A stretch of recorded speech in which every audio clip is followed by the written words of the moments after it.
With D-Day, Valor and Victory. Susan Rosen will bring you the outstanding History Channel presentation, Saving Our History, the making of a museum. It's a look inside the museum and the story of the Normandy invasion.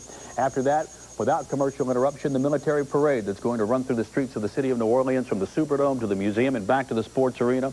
And, of course, the commemorative program inside the sports arena honoring thousands of D-Day and World War II veterans in New Orleans for the grand opening. Please take note of this soap opera programming note. Passions will air at 3 o'clock this afternoon, and Days of Our Lives will air at 4. It's the best of both worlds. You don't miss a thing. Meteorologist Margaret Orr has your weather right after this. Batten down the hatches, experts forecast a busy year of powerful hurricanes. Only LES rollaway shutters have been tested to withstand hurricane-force winds, keeping your home or business safe. Not all storm panels are equal. LAS provided my company with peace of mind. LAS is just a name that's been around for a long, long time, and I've been aware of their reputation. Now's the time to prepare, not when a hurricane threatens. Prepare today with LAS's Rollaway. Lakeside Toyota's got customer cash back to you. Get $1,000 cash back on Camrys, get $1,000 cash back on Tacomas, get $1,000 cash back on Corollas, or get 0% APR financing. Lakeside Toyota's always had the #1 Toyota service facility in the state of Louisiana. So we made a $1 million investment in this facility so we can better serve you, our customers. And as always, our service is open till midnight. The calendar yields few weeks for us to escape. Those days, we run. For we hold the pass that opens doors. Wherever we go, with our Blue Cross Blue Shield plan, we're covered. And I check worry at the border. This is my plan. To take care of their mind, their body, their spirit, their health. Blue Cross Blue Shield. Interested in looking and feeling better, but you don't know where to start? Visit Gambit Weekly's Wellness Expo, June 10th at Lakeside Shopping Center, sponsored in part by WDSU Channel 6. Good morning, I'm Margaret Orr, and much of the rain is pushing to the south. Good news, just cloudy skies with a few spritzes into the New Orleans area. Looks like things are going to be clearing out for the big parade. As we zoom in, here is Lee Circle right over here in the museum. There you can see just a few light sprinkles in the area at this time. Meanwhile, here is a look at our temperatures, and it's going to cool off. Temperatures right now in the mid-70s. The wind has shifted to the northeast at 17, so it's breezy, much cooler to the west. Now, it is going to remain mostly cloudy this morning, but the rain is going to end. Then this afternoon, sunny skies, highs in the mid-80s. Heat. Sit back, relax. D-Day, Valor and Victory is coming up next.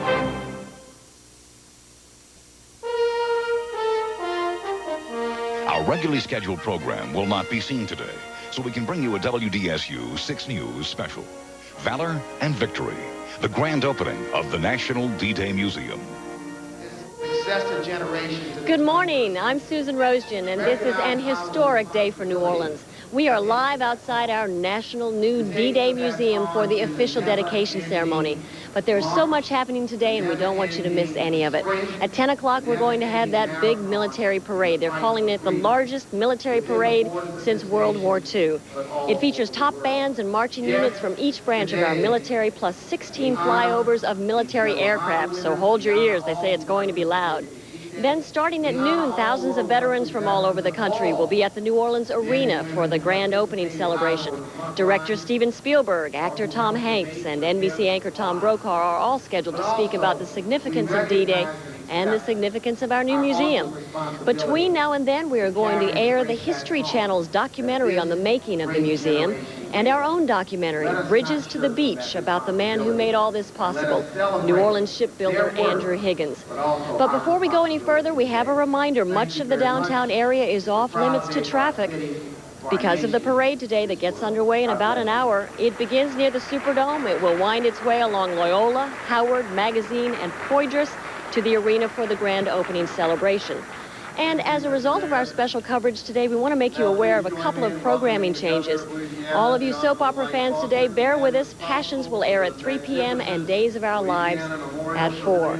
But all you have to do right now is sit back and enjoy our live coverage. We are here again, live at the National D-Day Museum for the official dedication. So let's join some of the speakers at the podium. As governor of the great state of Louisiana, let me just say welcome to this momentous occasion. It really is. This is so much greater than I could have even imagined. What I'm going to do is I'm going to be brief. I brought a proclamation that's going to honor this week, this whole week, and I'm going to paraphrase it because I don't want to be long. I'm going to hit the highlights of the proclamation. It goes this way. Whereas it has been said that D-Day was a day that made all future days possible, and whereas the museum will honor Andrew Jackson Higgins, who was credited by General Dwight D. Eisenhower as a man that won the war for us, and whereas the United States is the only allied nation which does not have an active museum, or didn't, to honor the veterans of World War II and the amphibious D-Day invasions, and whereas it is the express wish of the citizens of this great state of Louisiana to publicly honor and praise the brave, selfless patriots who have made our freedom possible. Therefore, I do hereby declare the opening of the National D-Day Museum in New Orleans, Louisiana on June the 6th, 2000 as a day of remembrance, and proclaim the week of June the 6th, 2000 as National D-Day Museum Week in the state of Louisiana. And I've got the proclamation here, and I think I'll give it to Mr. Ambrose.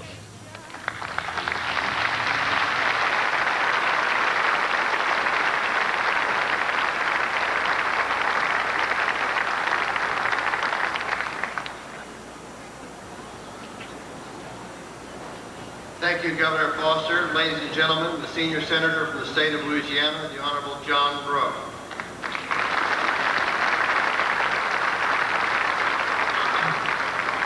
Thank you very much, and good morning, Secretary Slater, Secretary Cohen, Governor Foster, my distinguished colleagues in the United States Congress, and our very distinguished World War II veterans. Ladies and gentlemen, Stephen Ambrose was saying when we began the ceremony that we were experiencing the luck of Eisenhower as the clouds started to clear and move out and the sun is beginning to shine. You know, 56 years ago, some very brave, some very courageous, and some very, very young men landed on the beaches of northern France. And today we gather here to remember and to honor those who sacrificed so much in order that we today can live in freedom. It has been said that we can shape the future by studying the past. And this great facility behind me will be for future generations a permanent reminder of how precious freedom really is and the price that we must all pay to protect it.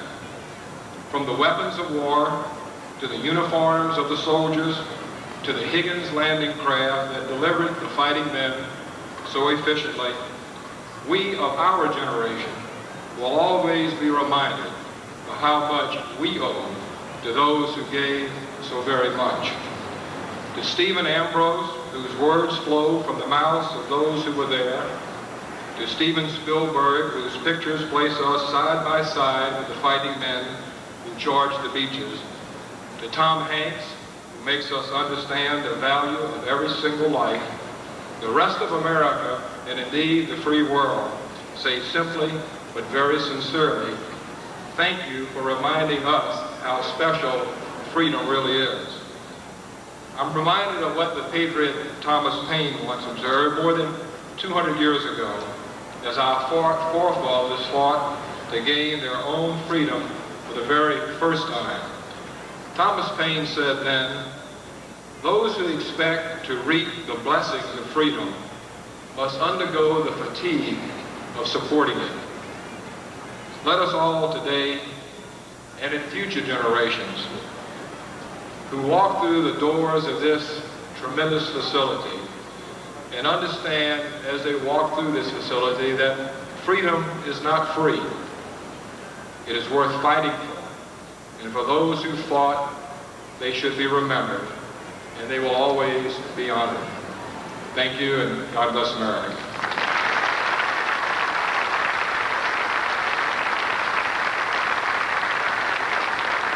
Thank you, Senator Breaux. Also with us today, as you know, is Senator Mary Landrieu. Senator Landrieu.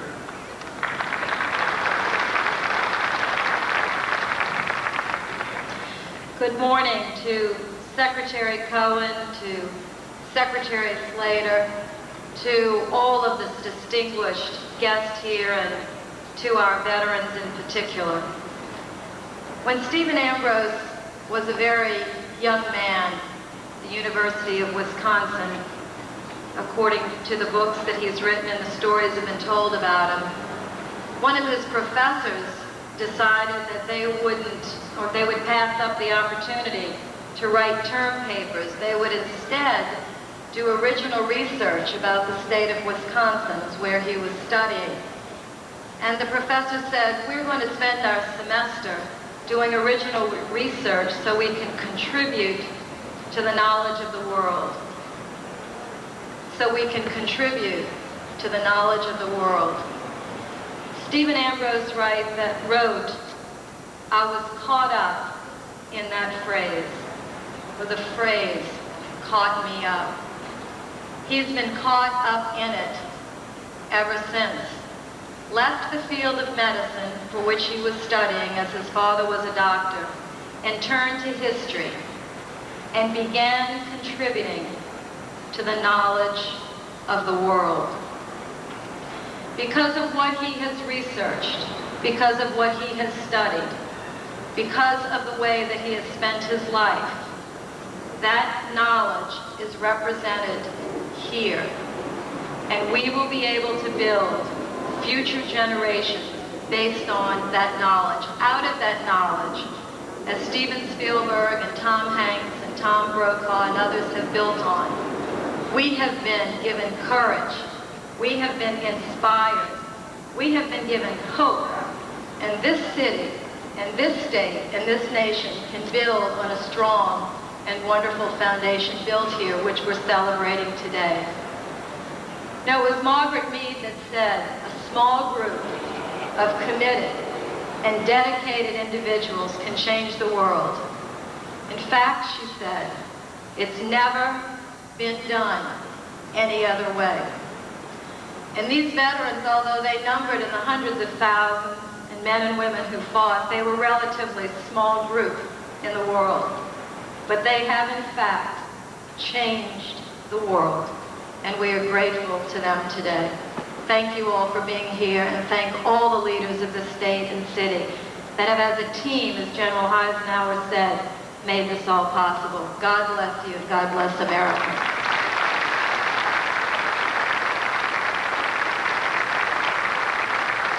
Thank you, Senator Landrieu.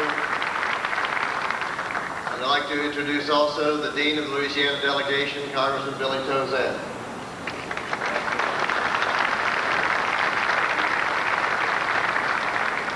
Thank you.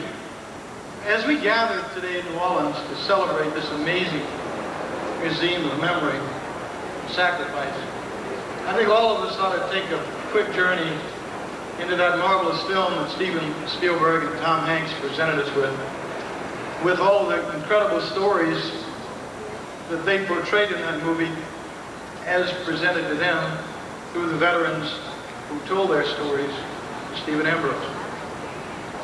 And let us all quickly go back to that field in Normandy where Private Ryan stood before the grave of the captain who gave his life to save him and return him home safely. And remember what Private Ryan asked of the captain there in that field of honor at Normandy, when he simply asked him if he had earned it, if he had lived a good life, if he deserved his freedom. I think that moment in that incredible movie sums it up for us today. I hope all of us can live a good life and can learn to earn and honor the sacrifice of that incredible generation that won our freedom. We celebrate their sacrifice today. And we thank Stephen Ambrose and all the donors who made possible this incredible edifice of memory where we can come, this generation, quietly remember and solemnly say thank you again. To all the veterans gathered today across America on this incredible D-Day remembrance from our generation, thank you so much.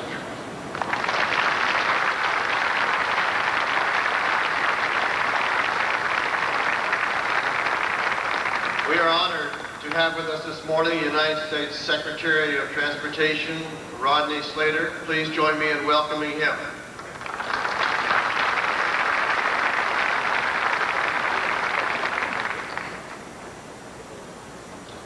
To Governor Foster, Secretary Cohen, Mayor Montreal, Archbishop Hannon, Secretary Caldero, General Jones, Admiral Lloyd, all of our distinguished allied representatives, Senator Breaux, Senator Landrieu, Congressman Tozan, and all of the members of your wonderful congressional delegation, Congressman Skelton, and yes, to Dr. Ambrose and Tom Brokaw, Tom Hanks, Mr. Spielberg, Dr. Mueller, and to the brave veterans and all of our other distinguished guests. It is, as has been said, an honor to be here today to share this important occasion, the dedication of this National D-Day Museum and the rededication of our nation to that which is good and noble. We must never forget the price that established that tenuous foothold at Normandy and the valor of the men who hit the beaches and scaled the cliffs 56 years ago today. It is said that if truth were self-evident, there would be no need for eloquence. Today, let us say thank you for the eloquence personified by the men and women who served us in those dark and difficult times. Let us say thanks for the eloquence of the lives personified by our Medal of Honor recipients. Dr. Harold Baumgarten, who spoke at the dinner last evening. And yes, let us be thankful for the words of inspiration that captured that day and that period as given to us in the book D-Day by Professor Ambrose, in the book The Greatest Generation by Tom Brokaw, and in the movie Saving Private Ryan by Mr. Spielberg and also Mr. Hanks. And yes, let us be thankful for the work of our Miss America, Heather, as she continues to lift up the work of the men and women who served us. Now, it is generally known that the Higgins boats ferried our brave men from ships to shore on that fateful day. What few may not know is that Coast Guardsmen were there along with their other fellow soldiers, and they piloted those boats to the beach.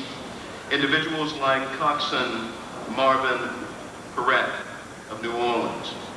Now, I'm not a historian, but I do know that the D-Day story would not be as it is a story of victory, were it not possible for those who did the work here at home as well, led by Andrew Jackson Higgins, and the community that he pulled together, men and women, blacks and whites, individuals from every neighborhood across this wonderful city.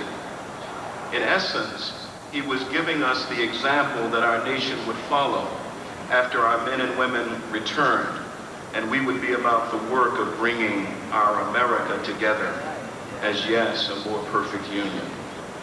Understanding D-Day would also be incomplete without just one other story, if I may share it with you.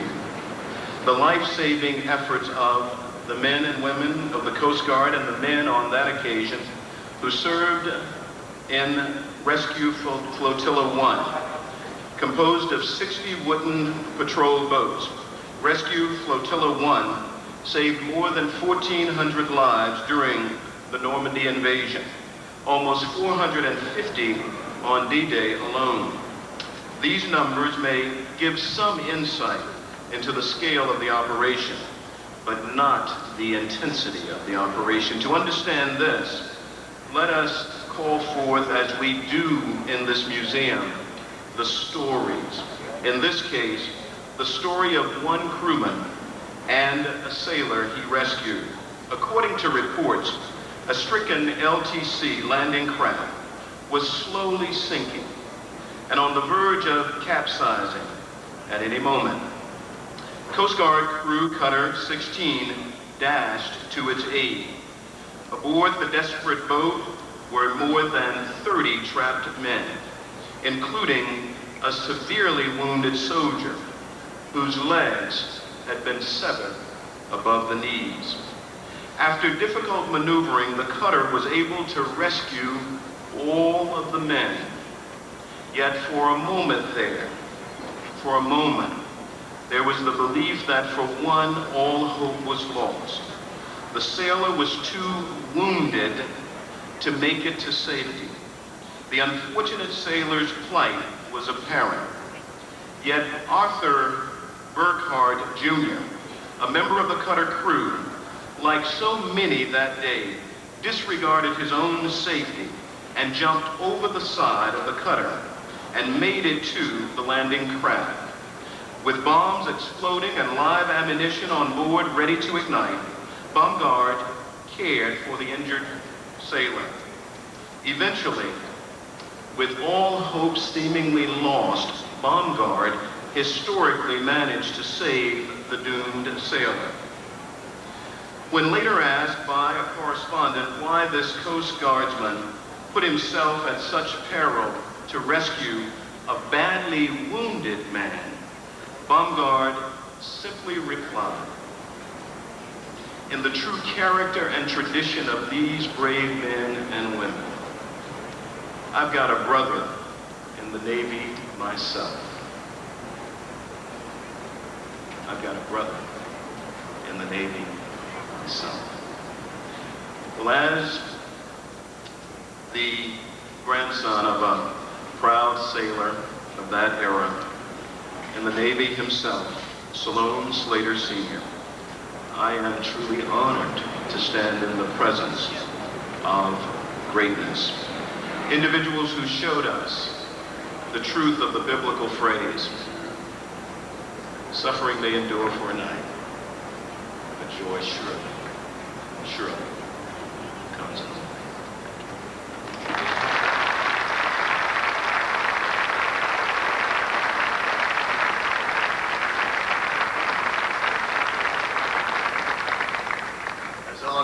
Higgins boats are commissioned by the Coast Guard, and Secretary Slater is responsible for that, for our boat, as well as for those countless thousands in World War II. Support from our armed forces has been invaluable in the building of this museum. We owe a deep debt of gratitude to all branches of the service and their leader, the United States Secretary of Defense, William Cohen, whose support included the designation of our grand opening as an official event of the Department of Defense. Please join me in welcoming him now.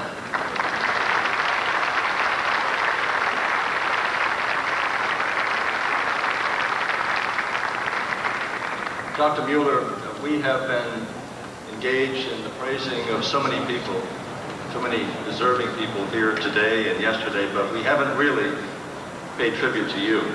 And I would like to take just a moment to say, without your energy and your passion, this museum would not be here today. So I want to thank you for your tireless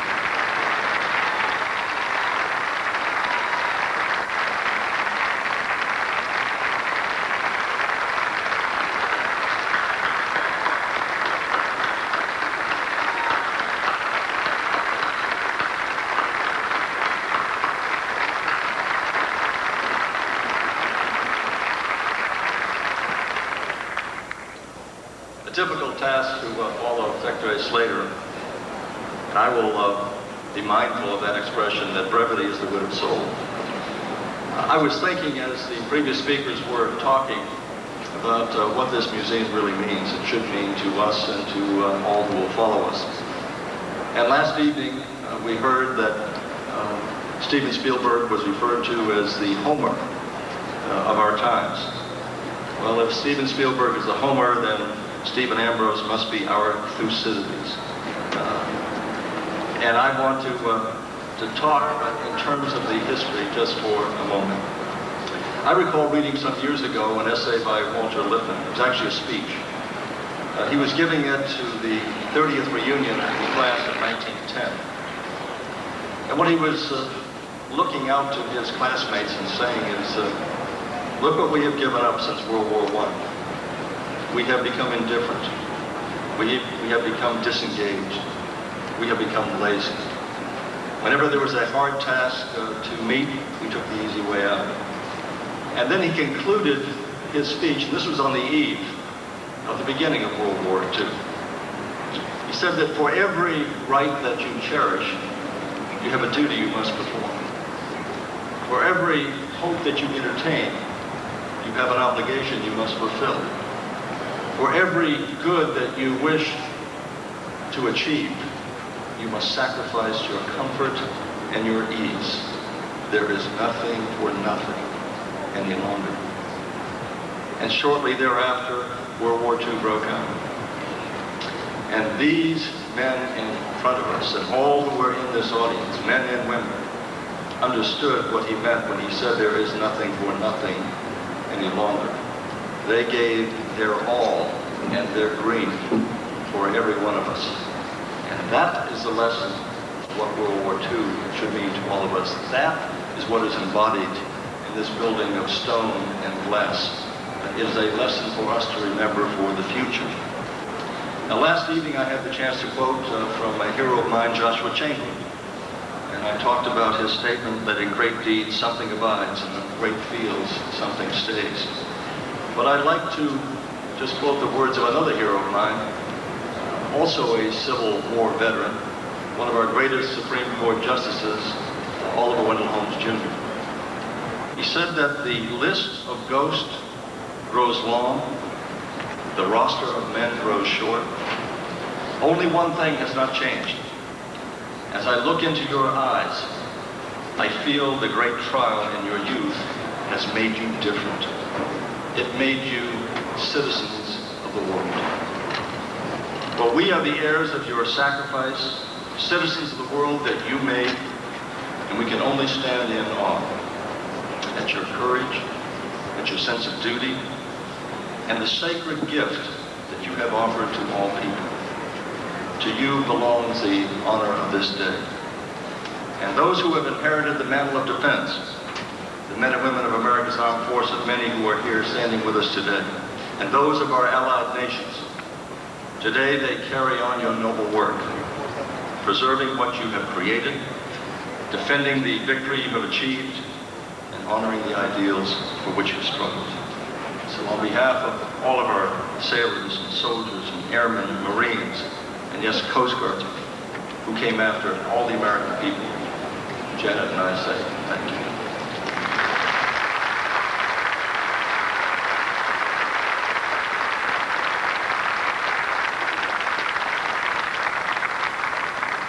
And now, ladies and gentlemen, it gives me a great deal of pleasure to present to you one of the National D-Day Museum's most generous benefactors, Mr. Steven Spielberg, who will speak to us and introduce the museum's founder, Stephen E. Ambrose.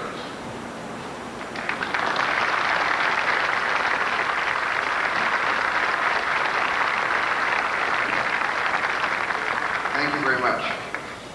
We stand here today before something that I wish existed in every single city in this country. I really think that this is something that our children need to frequent, that our teachers need to facilitate from now into forever. Because this is the way, this is the only way young people are going to be able to have an appreciation of all the events that came before them that made their lives possible.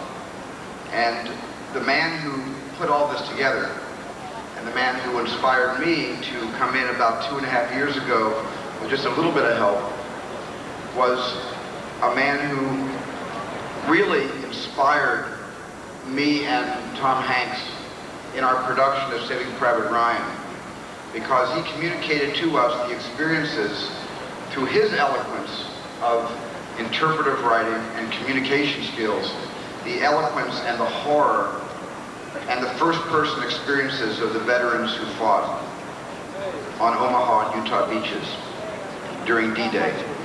I don't think Saving Private Ryan would have been as powerful a portrait of your stories if it hadn't been for one man, Stephen Ambrose, who was able to take your stories and bring them to all of us.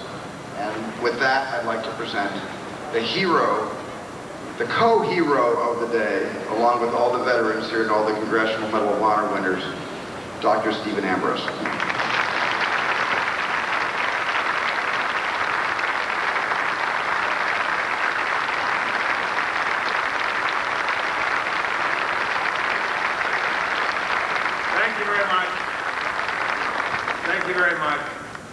Too many dignitaries here for me to say all of their names.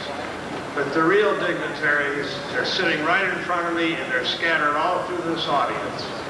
The men and women of the Second World War and what they've done for us. Now, 56 years ago on this day, the word began to spread across the United States as the sun rose in New York and finally got out to San Francisco, that this was it.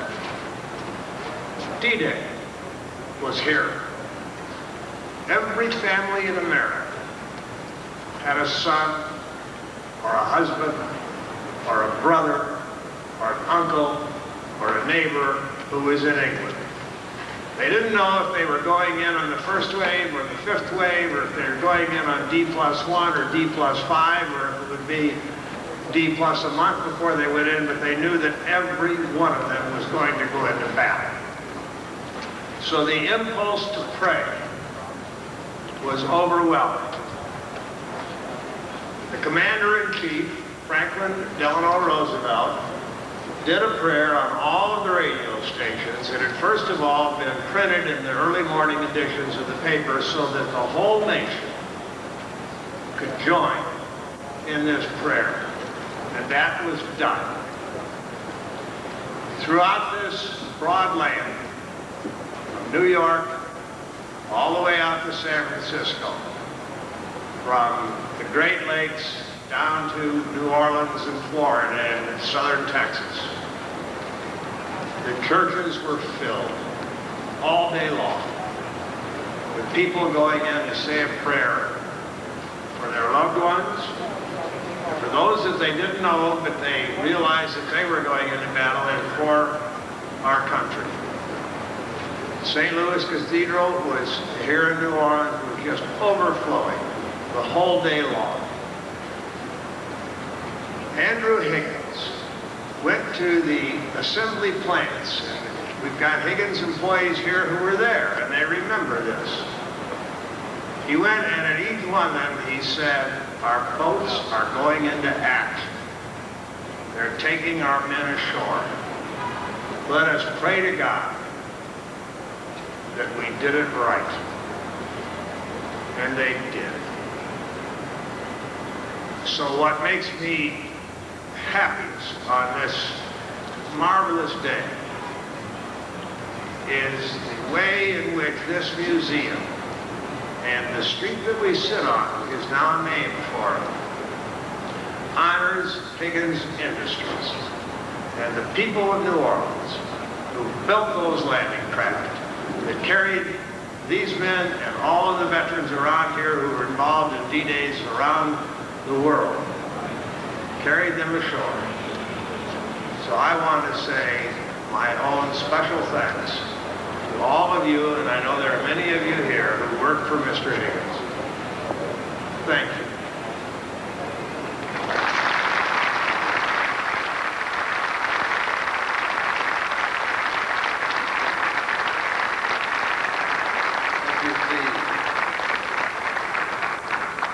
Before we open the doors, I must introduce a dear friend here with us today, former presidential nominee, veteran of World War II, recipient of the Distinguished Flying Cross, and current ambassador to the United Nations Food and Agriculture Agency in Rome, the Honorable George McGovern.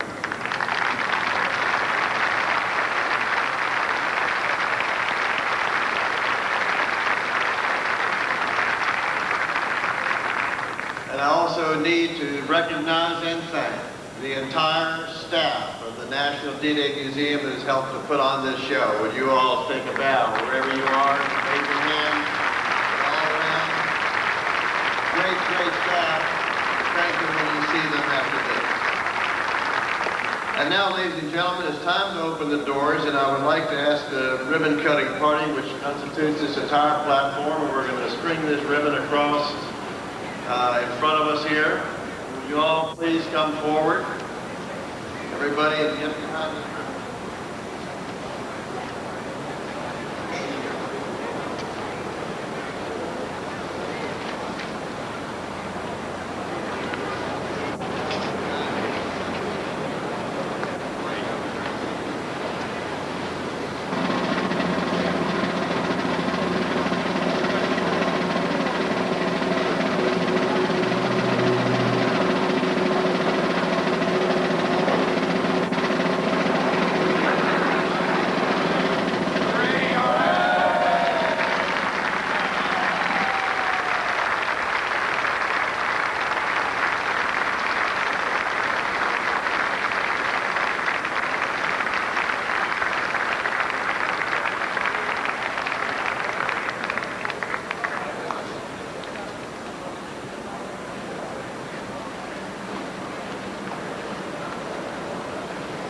And there it is, the official dedication of our new D-Day Museum.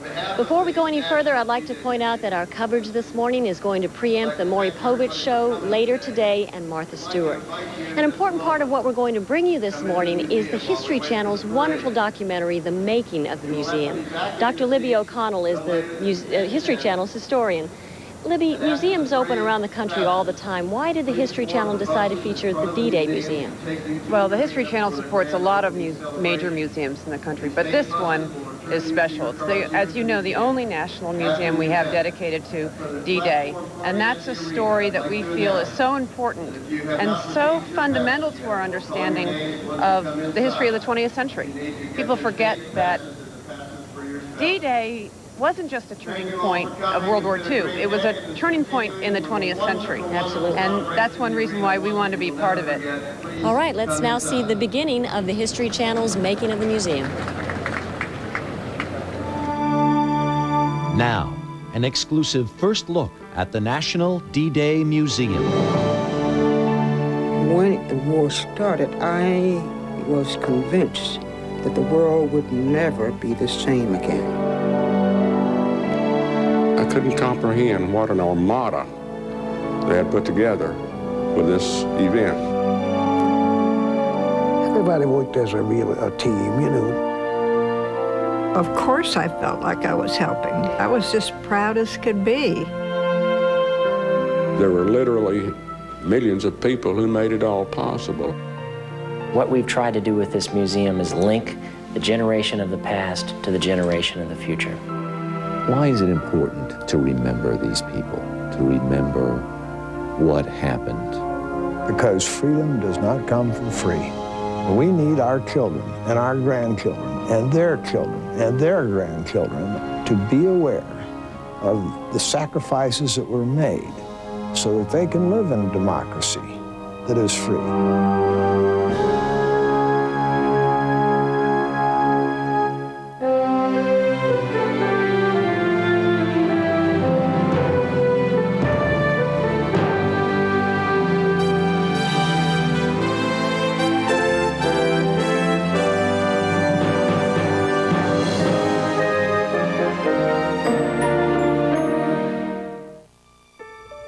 Hello, I'm Harry Smith. Welcome to the D-Day Museum.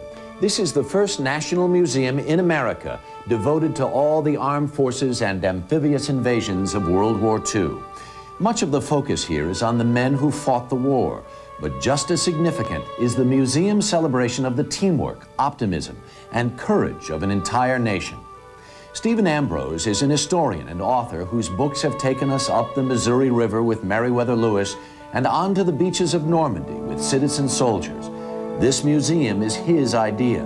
It's taken 20 years to go from concept to concrete. When did D-Day first capture your imagination and your soul? I was 28 years old. I was a Civil War historian. I had done a book on Henry Halleck, who was Lincoln's chief of staff, and I got a call from Dwight Eisenhower at his office in Gettysburg, former president, 1964. And he said, I'd like to talk to you. I want to see if you're interested in being an editor of my papers and my biographer. And I picked myself up off the floor and I said, yes, sir, I'm on the next plane up to Philadelphia. And that got me out of the Civil War and into World War II, and obviously with Eisenhower, the greatest event of his life, even including 8 years in the presidency, came in the morning of June 5, 1944, when he said, after hearing the weather report and hearing his subordinates had voted 7-7, one part wanted, let's delay.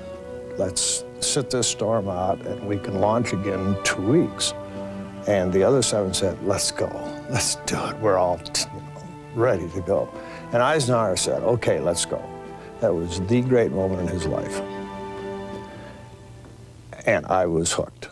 So draw the picture, if you will, of what's going on in World War II and the Herculean kind of effort that went into making this work and just how critical it was. D-Day was the decisive point of the 20th century. It turned world history and continues to have its impact today because it was the ability to get ashore that made it possible for America to bring all of her strength in and to defeat Hitler and to begin a process that has led to democracy being on the march everywhere. Why'd you choose New Orleans for the site of the museum?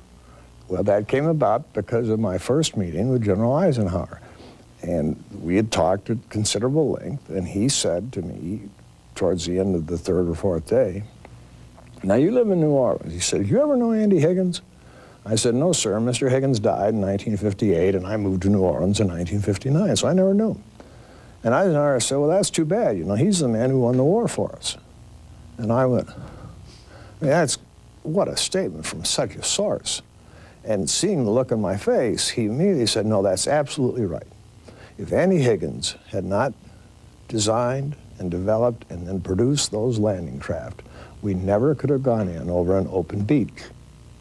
The whole strategy of the war would have had to have been changed. I walked away from that meeting determined to do something in New Orleans to honor this great man. Bring the boats on in and damn the obstacles. Andrew Higgins owned a boatyard here in New Orleans. He designs and ultimately mass produces one of several very common amphibious landing craft, the most famous of which is the LCVP, or Higgins boat, as it's frequently called. And that is very much New Orleans' unique contribution to our war effort. It had exactly what they were looking for. It was flat bottom, you could carry in a platoon of men, you drop the ramp and you get these men rushing out and you've got a whole platoon of men firing like that. There was nothing like it in the world. And it could then turn in its own length and go back to the transport, and the guys could come down the cargo net and get on for the next load, the next wave going on in. It was exactly what the Marines wanted. He really was quite an amazing industrialist. Quite amazing. And he needed workers. So Higgins had old and young, male and female, Germans and Irish and Spanish and Cajuns and the whole mix, and blacks and whites. All of them working side by side, getting paid according to what they did, not according to their gender, not according to their age, not according to their race, but according to what they did. This was at a time when America was segregated. But Higgins needed workers, so he was out front of everybody else. I took the test and passed the test and got certified right then. And I started to weld in the landing crafts. And after about a week's work, the man saw that I could weld so good, they put me on the outside of the ship, around the propellers. I used to put my name on the ships. Every boat I worked on, I signed it. Every one I signed. Women didn't work much at that time. They didn't have enough men to do all the work, so my mom decided that she and I were going to go to work at Higgins. I didn't think I'd make it. I said, oh, I doubt if I'll stay here a whole day. And then I did, and then I stayed a week, and I stayed longer and longer, and then finally, well, we were at it. Mama, she liked it. Eventually, she got to be a certified welder. So is there going to be a Higgins boat in the museum? Yes, there's going to be a replica. Now, there are no Higgins boats left. They were made out of plywood, and it was a half a century ago, and they're gone. But we have the blueprints that the Higgins family's given to the Eisenhower Center, which is the research part of the National D-Day Museum. And we have built a replica based on those original plans. And we found an original engine, and we've got an original ramp, and it took a long time. I knew that they were built by Mr. Higgins, and I knew that it was in New Orleans, and I was rather proud of that. I don't think D-Day would have been a success without those boats.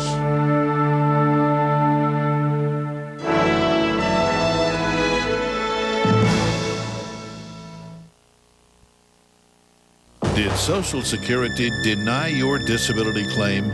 Call the law offices of Barkin and Neff, 1-800-379-LAWS. Before joining Schneider, most of our drivers were doing something else. They came from all walks of life, from different jobs in different places. If you share their desire to be out experiencing the world, Schneider National will give you free training, the opportunity to earn $700 a week your first year, and $1,000 a week in 3 years. For information, call today. Richard J. Hebert is pleased to offer this magnificent country French design in Magnolia Trace at this year's Parade of Homes. You'll notice outstanding quality and attention to detail that are the trademarks of Richard J. Hebert Homes. That's Magnolia Trace in Harvey. At Hibernia, we understand what matters most. Traditions matter, friends and families matter, and our communities matter. That's why Hibernia is a proud sponsor of the D-Day Museum. The National D-Day Museum honors New Orleans' own Andrew Higgins, whose boat builders made all of the war's amphibious landings possible. An actual reproduction of his landing craft will also be on display. Help us in supporting our community by visiting the National D-Day Museum. Crucial weather information at your fingertips. Call 207-WDSU.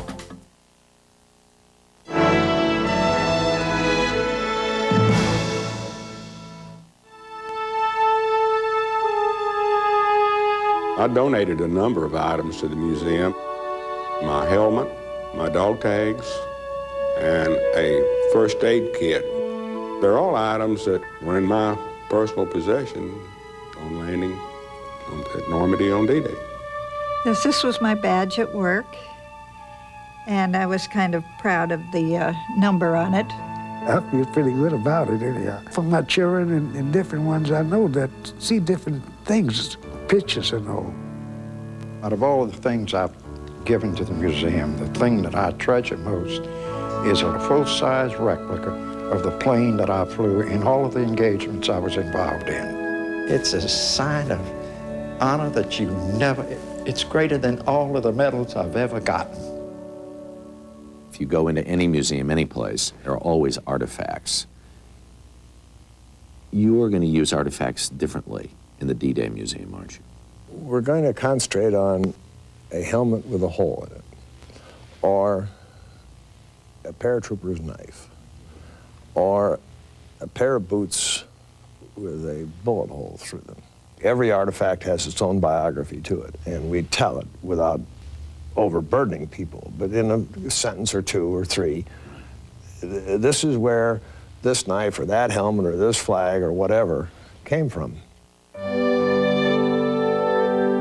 We're trying very hard in this museum to put a human face on the story. Get the visitor to have some sense of who these people were. They were ordinary people who did an extraordinary duty. Well, here's the helmet that I wore ashore on D-Day. It does bring back a lot of memories, and I'm sure it would for a lot of others like myself. I do vividly remember that when we did head toward the shore, what I found hard to believe, but I mean, it's true. The water was blood red, and it was caused by blood. And there were bodies in the water, and, you know, how can this be? We've never seen anything like that. I've had other helmets, but this is one that's really special. I got a pamphlet while I was on the ship just before Normandy. Eisenhower gave him to all the GIs. I don't know if I was the only one that said it, but I folded it up and put it in my pocket. I said, I'm going to write down what I seen out there. You never know. And this is what I wrote, what I seen. June 6th, landed 1 hour before H hour. It was my first combat. As I turned around, I could see hundreds of bodies lying on the beach. Not one moved. I never prayed before, but I dearly prayed that day. I lost some of my buddies, but I made it. And we also took our objective. That was D-Day. Until today, I don't know how that thing survived, because I was in the water almost up to my chest, and I had that thing in my pocket. And till today, it's still good. I don't know how. One of the artifacts that I think is really the most powerful piece, maybe, in the entire show, at least for me, is the GI web belt and the bandage pouches. A young soldier going ashore, he was a naval corpsman. His Higgins boat was hit by a shell and sank. He was forced to swim on into shore, and in so doing, of course, all of his bandage pouches got wet. So the first thing he did when he got on the beach was go around to dead GIs, take their bandage pouches off their belts, put them onto his belt so that he could move forward and do his job. The 6 bandage pouches on Leo Shear's web belt represent 5 soldiers killed in action. He would have been issued one himself, and these he took from 5 dead Americans in order to service 5 wounded but still living Americans. If this is a little piece of legacy that I can leave to future generations and to this world, then I'm glad. I remember a German waved his white flag and we ceased fire. What are we going to hear in these audio-visual centers? The voices of the men of D-Day. They're set up so that if you want to hear somebody from the 101st Airborne or the 82nd Airborne or the 29th Division or the 1st Division or a combat engineer or a sailor who was in one of the ships firing into this, or from a pilot, you push a button. And you're not going to hear an actor. You're not going to hear somebody pretending to be. You're going to hear the man himself. We went up into what they call the Hurricane Force. The Hurricane Force was one hell of a disaster. Boy, talk about death and destruction. When they aimed their 88s, aimed their mortars, they aimed them at the tree level. So all the shrapnel would come down on you like a rain. October 5th in Holland, on what we called the island. Basically, you could put it down that we ambushed them and cut them to pieces. And that is a day that I'll never forget. That's a day when you're the only one that's normal, you know. Everybody else is moving in slow motion. You're the only one that's going at normal speed. So that's why they can't hit you, and that's why you're hitting them. A year from now, you're going to open a whole other wing of the museum dedicated to the Pacific. To all the Pacific invasions, of which there were a whole bunch. It's going to open on the anniversary of Guadalcanal, that was the first invasion in the Pacific, and we're going to cover the whole of the Pacific. The models have been made and the displays are now being made, and it's going to be wonderful.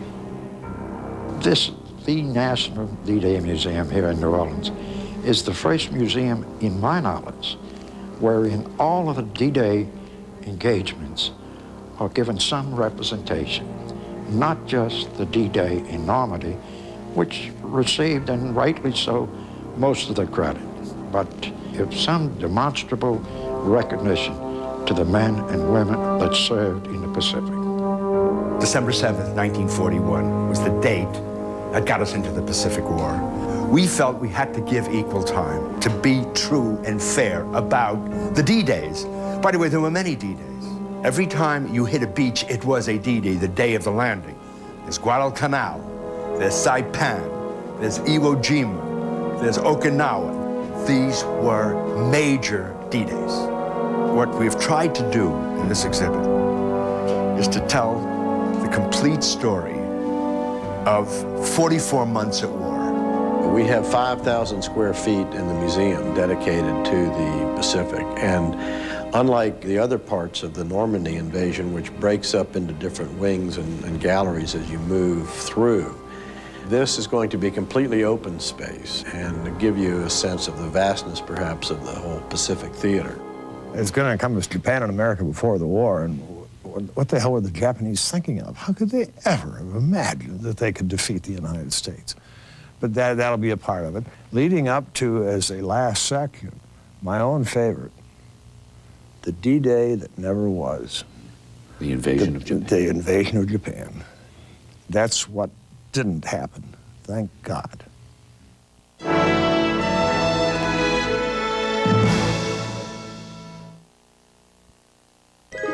You may be feeling lost and alone, but you're not alone for Social Security disability benefits. Many are in the same boat and do not know which way to turn. Many just give up. Don't you give up. Call me. I'm attorney Matt Greenbaum, and I know the Social Security system.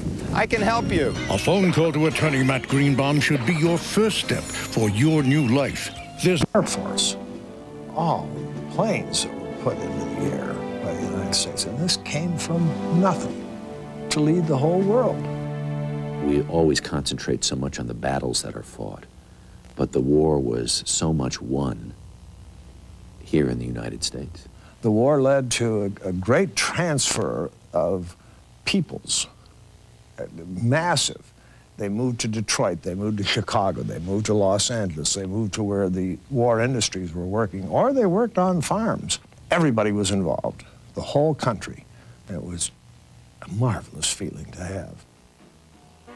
I think that's probably one of the most important times in the history of this country. Everyone was focused on one thing: to win the war. The guys decided that they would go to school and learn to weld and get a job in the shipyards. And I piped up and said, I think that's what I'll do. They assigned me 4 to 8 in the morning to go to welding school. And I did not drive, so I had to walk a long ways, about 1.5 miles, I think. And I stuck with it.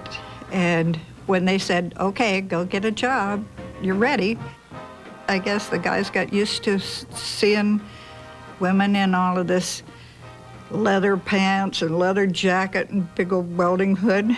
We weren't lovely. I really, really liked it. And I was good at it. But it was hard, hard work.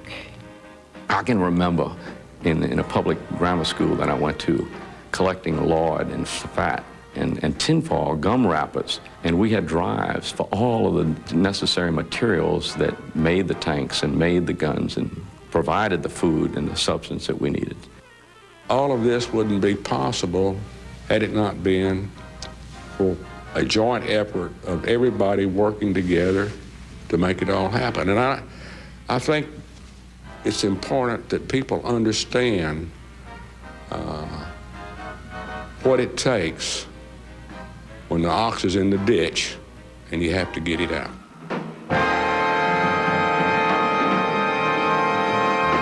There's a section called Preparing for the Invasion. When I go there, what am I going to experience? Well, you're going to see the Yanks in Britain a country that's not any bigger than Colorado, but we had more than 3 million men in Britain. And the British used to complain that these Yanks are oversexed, overpaid, and over here. The Americans would reply, yeah, you British are undersexed and underpaid and you're under Eisenhower. I heard these, you know, the oversexed, overpaid over here, and they did make that as a joke, but if there was any resentment, I never saw it. In this village we're in, everyone was just very nice. I was just 22, I think.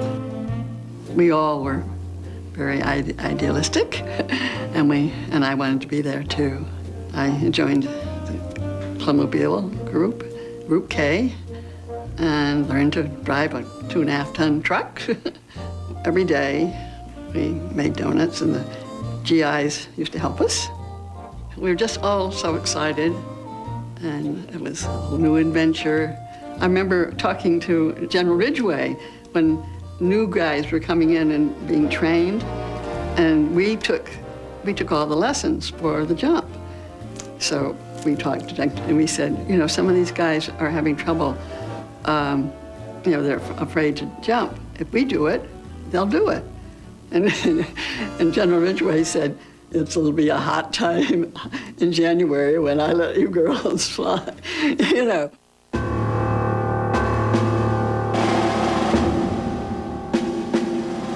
We have a wonderful exhibit explaining how D-Day was planned, Operation Overlord, and we explain that through an animated electronic map, which actually takes the visitor through the planning stages of D-Day, who was going to invade where, how the invasion was going to take place, what time would things happen.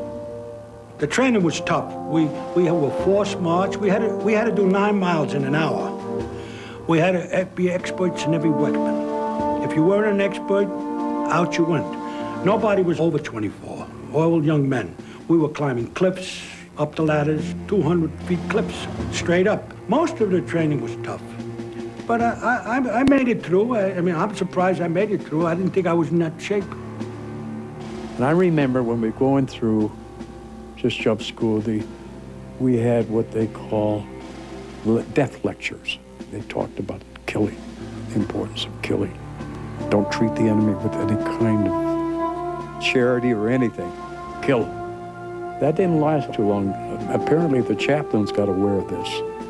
Raised all kinds of hell with the commandant of the jump school. You just don't do this kind of stuff. You don't talk about, you know, life has no substance or no meaning, or you're going to give your life without any consequence or so forth and so on. This part of the museum is going to show you how the Germans built the Atlantic Wall and what the Atlantic Wall was designed to do and how powerful they were at the ports, which is where they expected an invasion to come, but everywhere. And all of the barbed wire and the tetrahydra that they put out, these cross pieces, and then the teller mines they would put on top between the high and the low water tides, and the training of their men. And listen, these guys were good at defense. I mean, Rommel and the others, they'd been junior officers in World War I. They knew how to build defenses.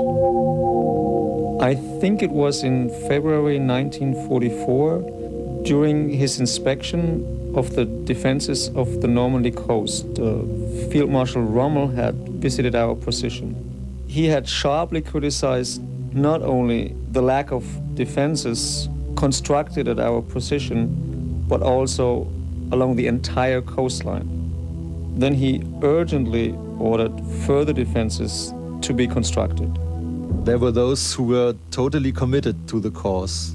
There were those who were passive, who just wanted to get through it and get out alive. Some were very enthusiastic and couldn't wait till the Allies came. Others had feelings of fear, mixed feelings, hope, fear, anxieties. Does it pay to die for such a cause? You see, all these things went around your head, but privately.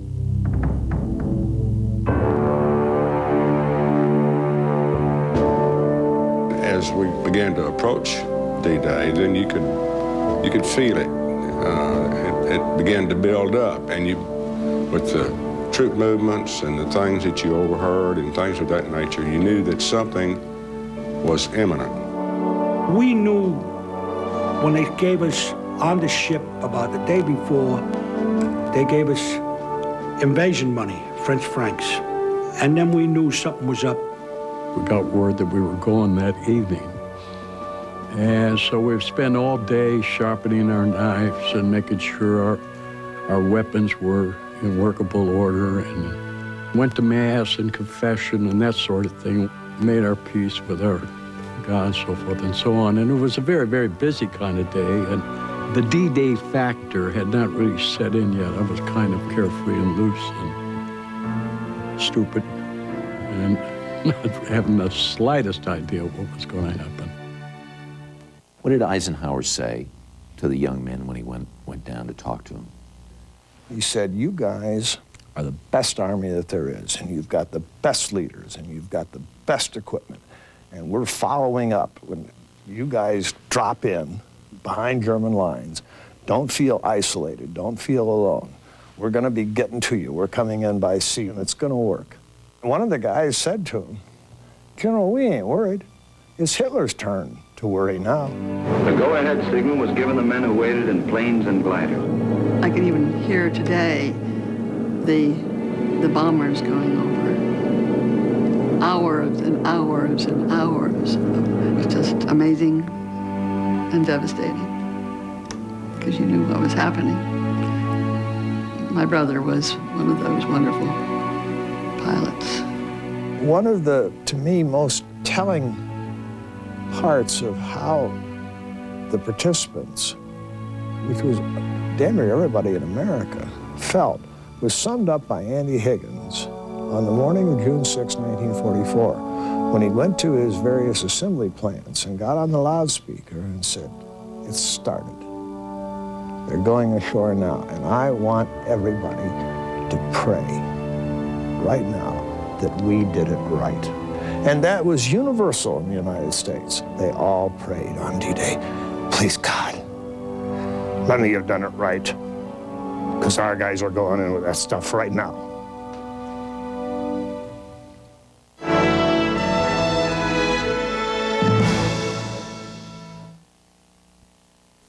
People from all walks of life have discovered that Check Into Cash offers a simple solution to one of life's most difficult situations. It happens when an unexpected expense arises and it's just before payday.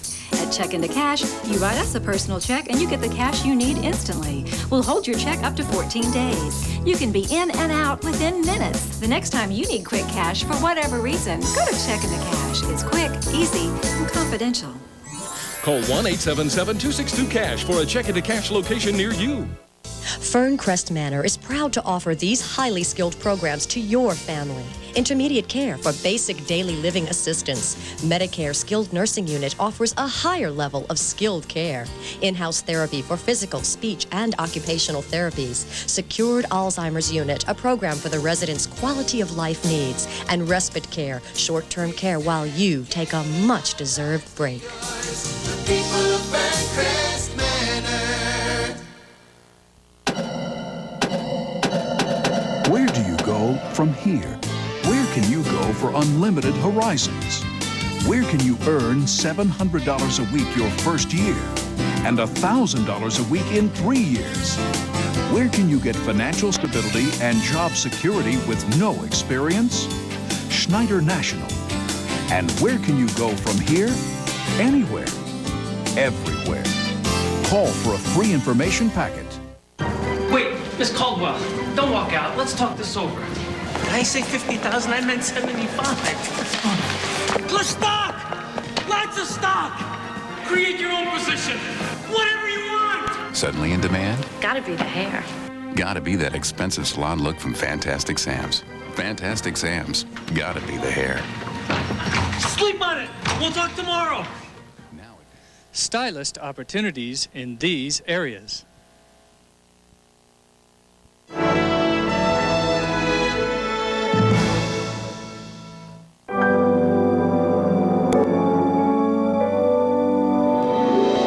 We were up all night, really.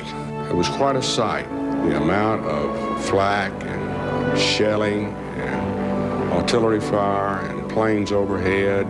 It was like a gigantic fireworks display. Now, once I got on the plane, I pulled out the rosary.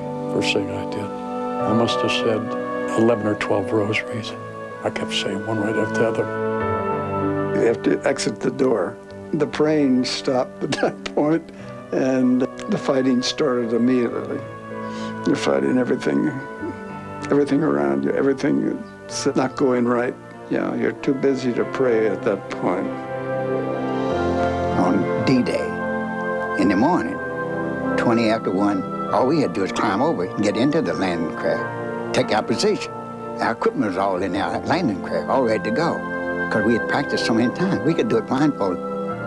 I could see sand shooting up all around me. I said, gee, what's going on here? I shouldn't be here, you know. Hey, I'm going to be on 19 years old. I could get myself killed here. This section of the museum is called the Beaches, and this has really got to be the focal point of this whole museum. It's the focal point of this museum because it was the focal point of the war. This is where it was decided. Either we get ashore or we get kicked off. And if we didn't get ashore, we're going to lose the war. The airborne had dropped behind on both sides, the British and the American, and that helped. But this is where it happened. Either you get a foothold or you don't. We got that foothold that allowed the follow-up forces that had built up in England to start coming over and not seal Hitler's fate, but make it possible for us to begin driving forward. Couldn't get out of my chute fast enough. I pulled a knife out and was cutting myself out. And there was some gunfire directed at me after I got out of my chute, and I went running for one of the hedgerows. And I took my M1. I was carrying an M1 then, and I pointed it at the direction of where this gunfire was coming from, and I pulled the trigger. Nothing happened. And I forgot to load my M1 rifle back in England. You're in a Higgins boat. It's the morning of the invasion. What are these men thinking? What are they? Well, what are they feeling? First of all, their condition was that they had come down the cargo nets and come down off the transports into the Higgins boats, which were bouncing, flat-bottom boat, bouncing, and you had to time your jump onto that Higgins boat or you're going to break a leg. And you had to wait until it was coming up and then jump so that you'd cut down the distance that you were flying through the air. They began going forward, line abreast, and then the coxswains very often would hit the sand runnel and think that they were ashore, and they would drop the ramp, and the guys going off would go in over their heads, and there was quite a bit in the way of drowning going on. The Germans were throwing everything at us. They were shooting from this side, they were shooting from this side, they were all over the place. I remember getting on the beach and running across, right across, there was shells flying all over, and a couple of tanks with it. I don't know where they came from, they were ours, but you didn't want to go behind the tank and get some protection because the Germans were shelling the tanks. They were looking to knock the tanks out. And if you're standing right nearby, you're going to get it. The Beaches Gallery is probably the most powerful gallery in the entire show. We're profiling a particular beach, linking that beach to an individual, and linking that individual to an artifact. You can find the statistics. You can come to the D-Day Museum and learn that 175,000 men participated in the invasion and X number of divisions, but what's really important is the story of the individual who sacrificed, stepped up to the plate, and did their duty. I was getting scared. I was frightened to death. I didn't know what to do. And the interesting thing about this is at one moment there's all kinds of noise, and all kinds of chaos, and all kinds of upsetting things happening sort of thing you're hearing, and you're not seeing it. And then after that, there'd be peace and quiet. It'd be like a walk in the park. I don't know that you actually are thinking of what you're doing as displaying courage. You are doing what you're supposed to do, and you're doing it without question. There are circumstances on which you become totally exasperated and you wonder, will it never end? But that's all part of it. If anybody tells you we weren't scared, They had to either be crazy or they weren't telling you the truth. There were some heroes, there's no doubt about it. There were men that gave up their lives. There were men that went into prisons. Yes, they were heroes. But a guy like me that survived, hell, I'm no hero. I did what any one of you would have done under the same circumstances. We don't want to leave the visitor wondering what happened after D-Day, so we have galleries that finish the war in Europe and take you from D-Day through VE Day. The fighting, of course, does not cease once the border of the province of Normandy has been reached. That's actually the beginning of the ground fighting in Europe against the Nazi forces. In one day, the enemy smashed through the defenses of the American First Army on a 45-mile front. Among the battles that are discussed in this section of the museum is the Battle of the Bulge, or the Battle of Ardennes Forest. The time of the Battle of the Bulge, we went through all sorts of things. It was a very emotional thing, particularly towards the end of the war when all these young kids came who were 18 and were so frightened. And you looked them in the eye and said, "Don't worry, it's not so bad." And it was bad, it was horrible. Every night before I was sitting in the foxroom, I would pray, please let me see the next day, please let me. I did that through the whole war. I knew that if I kept crying after everybody died, I'd end up a basket case. So what I learned to do, and I think a lot of us learned to do, is stuff it. Stuff it. Put it down and don't let it affect us. And of course it affects me now, obviously. You know, I could talk about some of these things and of course I start crying. We also present some oral histories in that area about soldiers entering Germany and discovering concentration camps. I came out and stood by my tank and I shed a tear because it was so sad, and it's something that you would never believe that you would see in life. Right till today, I don't even talk about it unless somebody asks me. It is something that you just don't get over. I don't know that I would get up in the morning and think about, well, this is going to be another great patriotic day for me, and it didn't. But we all wanted the war to be over. Everybody wanted the war to be over, and let's go home. Let's get out of this thing.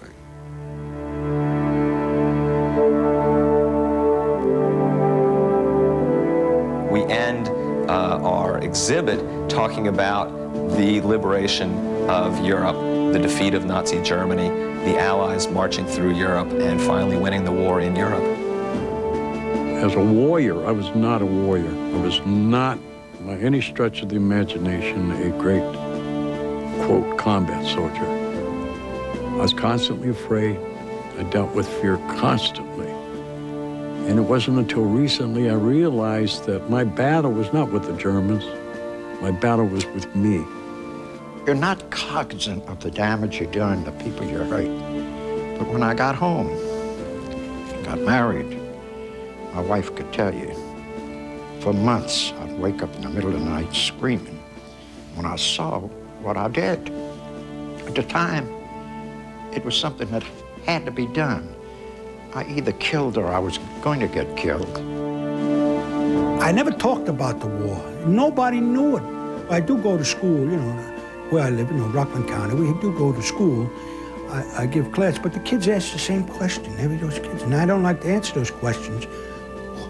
How many Germans did you kill? So, I don't like to talk about how many people I killed. To me, I'm Catholic, even though I didn't go to church. I don't believe in killing, see.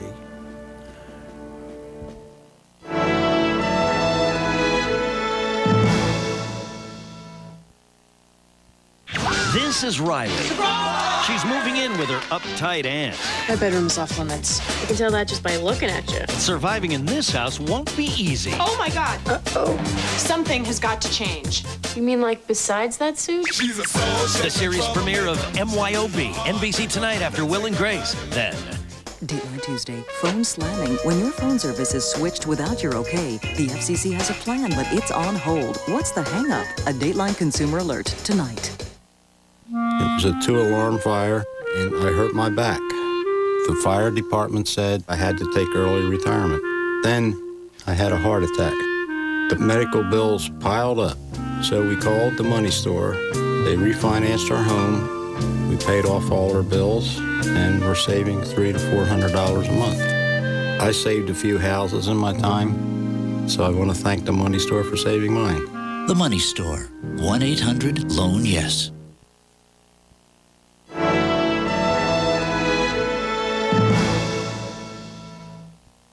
The medics was there. He says, "Where you going?" I said, "Well, I got to go." He says, "You're not going anywhere."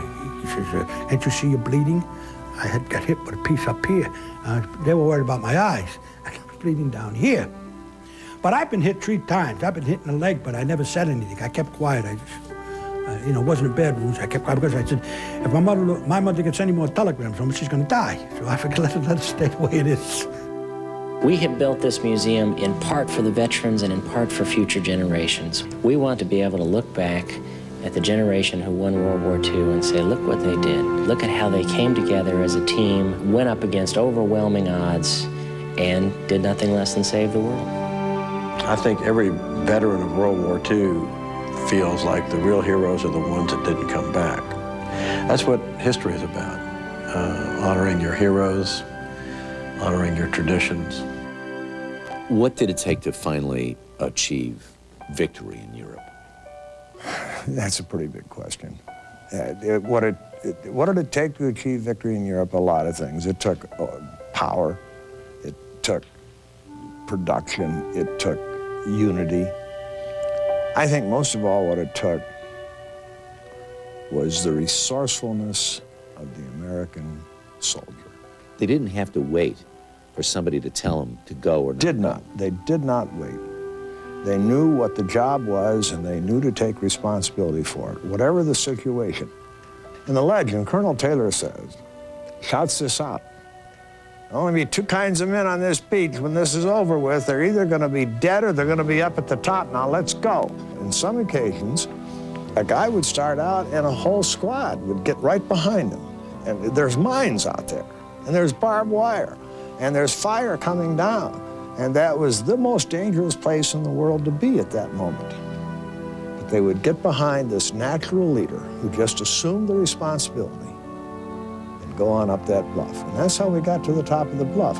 And the names of these men, the vast majority of which we'll never know. That's right. That's right. Individual acts of real courage. That weren't witnessed. Yeah. If you're going to be a Medal of Honor recipient, you got to have 6 guys see the action and describe it. There were an awful lot of people that did heroic deeds. Nobody ever saw it. And so their names are all gone. Every one of them, in Bradley's words, was a hero that day. But it's not just that day. It's in the months that followed. And they lived through appalling conditions, with people shooting at them all the time, freezing to death in Europe's coldest winter in the 20th century, with maybe 1 blanket in their foxhole if they were lucky. And they endured, and they prevailed.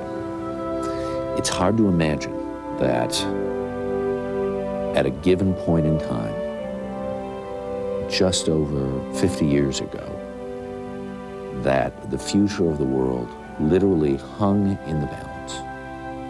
Can you imagine if we were hiding in a room somewhere, talking about democracy as a concept of the past, or of it being something that was virtually unattainable?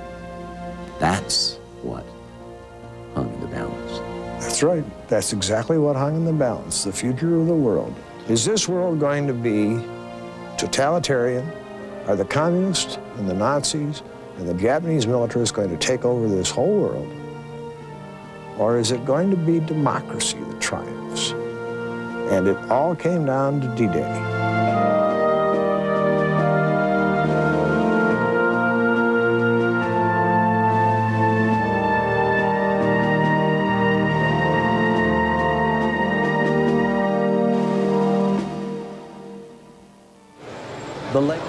And we are back live again at our new D-Day Museum. We hope you have enjoyed the History Channel's documentary, The Making of this Museum.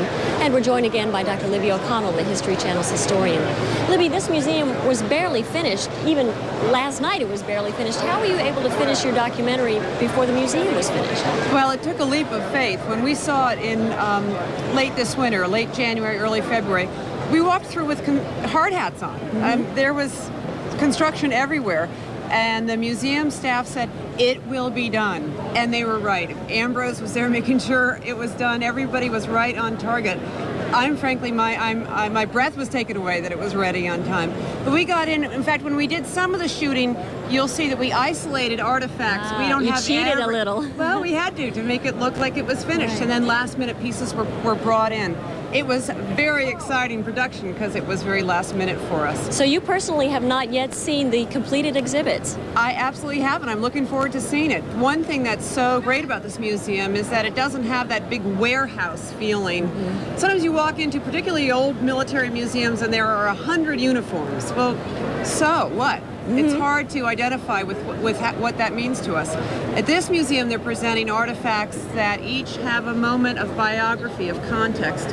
So they bring the past alive to visitors, to students, to those of us who need to learn more about D-Day and why it's something we should all remember. And you told me that this documentary will live on in its educational purpose. How is that? Well, one thing that we're doing is developing study guides for teachers online on historychannel.com where they can get that information and tape the documentary that we'll run during our classroom sections in the morning so that students all over America and teachers can get access to this information. The other thing that we're doing is supporting the museum by donating videotapes and a whole library, actually, of documentaries on World War II and the D-Days, not only in Normandy, but in the Pacific. Because next year the museum will expand to include the Pacific Theater. So that when teachers want to do research and bring this stuff to their class, they have the material, the museum has the material that they can lend out. That sounds wonderful. Dr. Libby O'Connell, the History Channel's historian, thank you for joining us. Susan, thank you. I had a wonderful time. Have a safe trip back to New York. Thank you. Now, this museum would never have been built without the dream and drive of one man, and that is the museum founder, Stephen Ambrose. I had a chance to speak to him one-on-one before all the other media here in the world wanted to interview him on the reality of his museum. What a journey it has been for Stephen Ambrose, getting awards and applause today for an idea that took root back in 1964. By now you know the story. Eisenhower told Ambrose that Andrew Higgins won the war for us with his Higgins boats. So the project grew from, we want to honor Higgins and his industries and the people who work for him, to, geez, we really ought to do something about the men who rode in on those boats. How do you feel now to see your vision coming up around you? Overwhelmed and delighted. This was pushed back and pushed back. Was there ever a point where you thought, this isn't going to happen? You want a soundbite answer, or do you want me to really answer that question? I want the truth. I never gave up on it. There were times when board members bailed out. There were times when I didn't know where we were going to get the next $5 from, much less $50,000, much less now it's millions that we're bringing in. There were times when I was having terrific arguments with the board over where this museum ought to be located. There were times when New Orleans people would tell me, what, you know, this is New Orleans, it's Mardi Gras, and we're not interested in it. But I never gave up on it. Dr. Ambrose, congratulations. Tell me that on June 6th. I will indeed, sir. Was only 9 years old on D-Day, June 6, 1944. Now, we've talked so much about the museum. I know you're dying to get a look inside, but not today. Today, the museum is sold out. It's going to be open on a timed ticket basis. I can give you the hours from here on out. The museum's hours are 9 a.m. to 5 p.m. Admission is $7 for adults, $6 for seniors, and $5 for kids ages 5 to 17. Anyone under 5 gets in free. Again, we are live here outside the D-Day Museum waiting for the arrival of the parade, and we will be right back.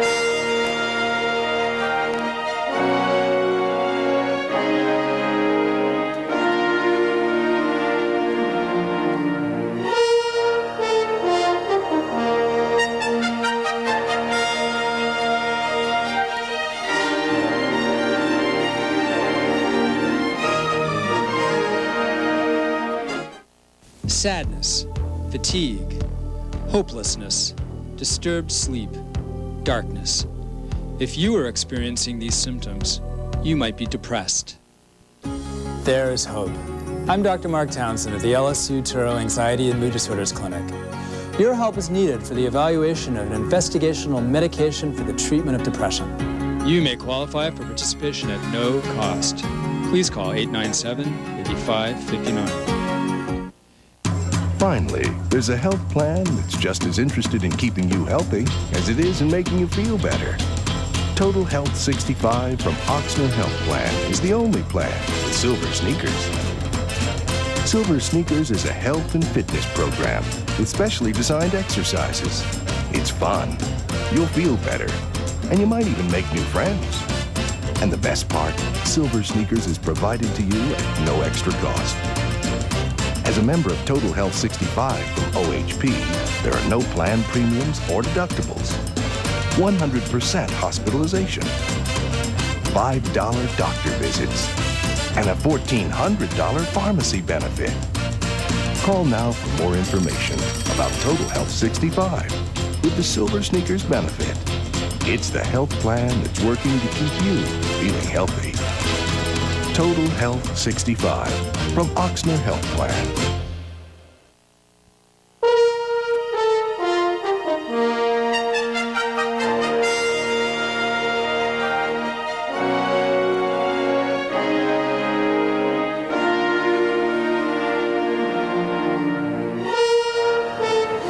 Welcome back to our live coverage here live outside the new National D-Day Museum on an overcast and breezy day that actually feels wonderful. I'm joined here now by Master Sergeant Kelly Ramsey of the U.S. Marine Corps, Top Ramsey, if you will. Can you tell us what the holdup has been in the parade? We were expecting it in this area at about 10:20. It's about 10:40 now. Yes, good morning, Susan. As you can see, we have a wonderful turnout here, and what we're waiting on is we're going to have the aerial review come in first.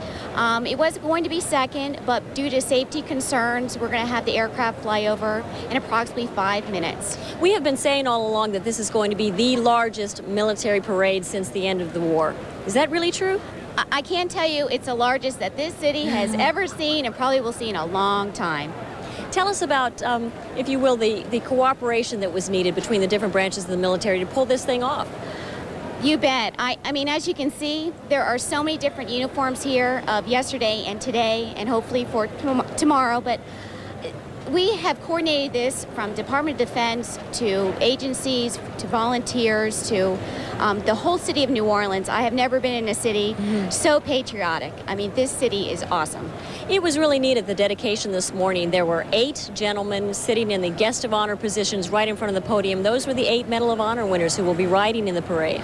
Right. We have 8 Medal of Honor recipients that will be coming down pretty soon, we hope. And I know that they're so excited. I've had a chance to speak with them.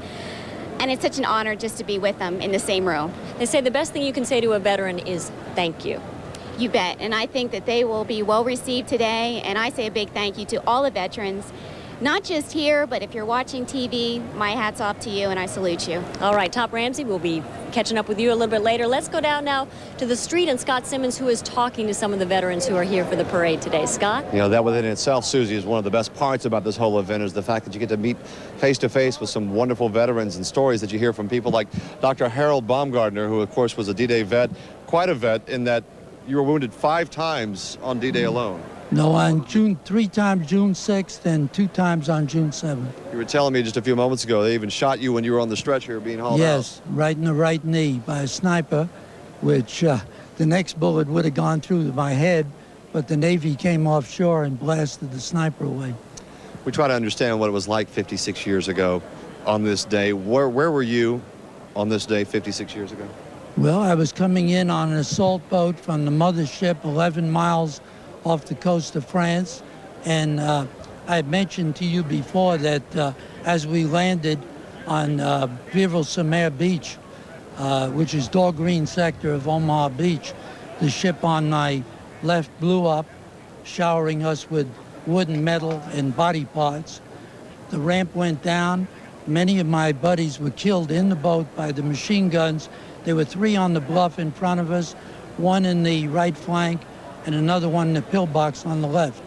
Many of them drowned because it was neck deep for me, and they were only about 5'7", with over 100 pounds of weight on them.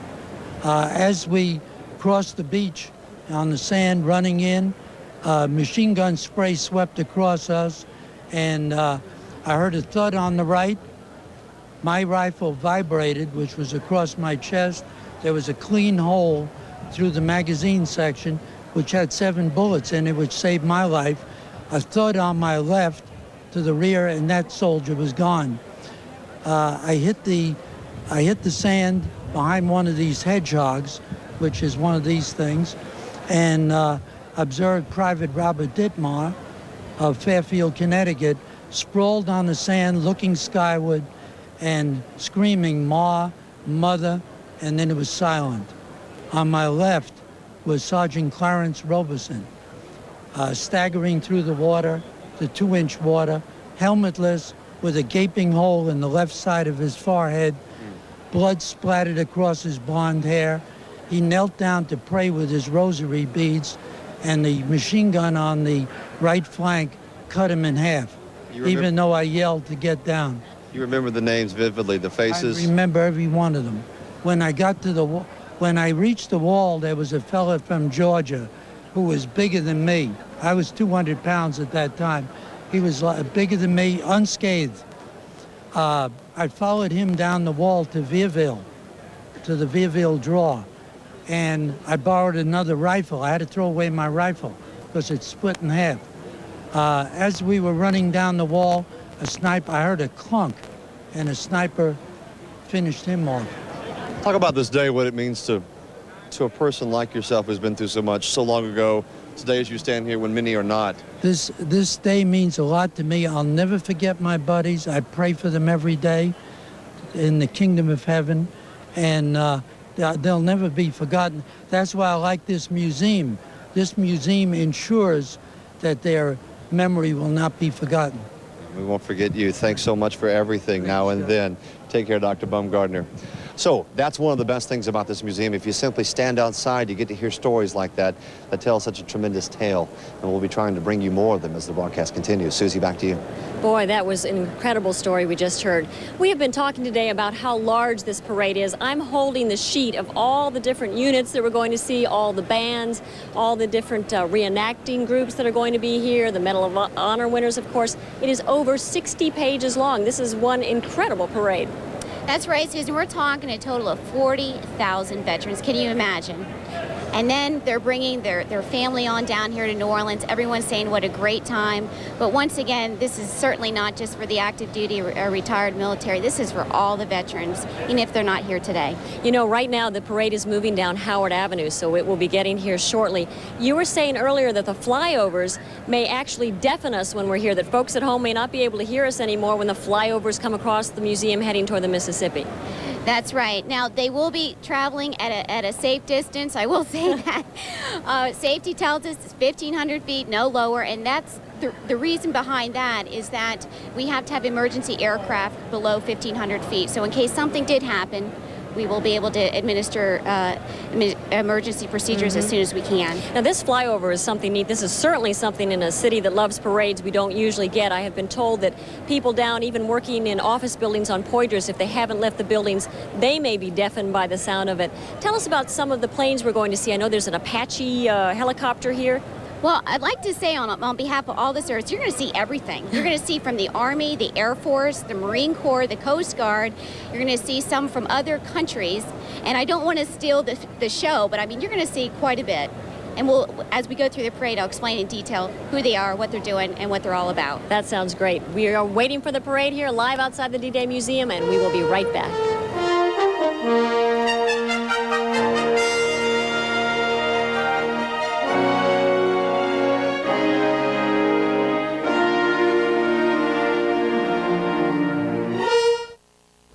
Louisiana Department of Natural Resources is offering a 2% financing package on special energy-saving replacement windows.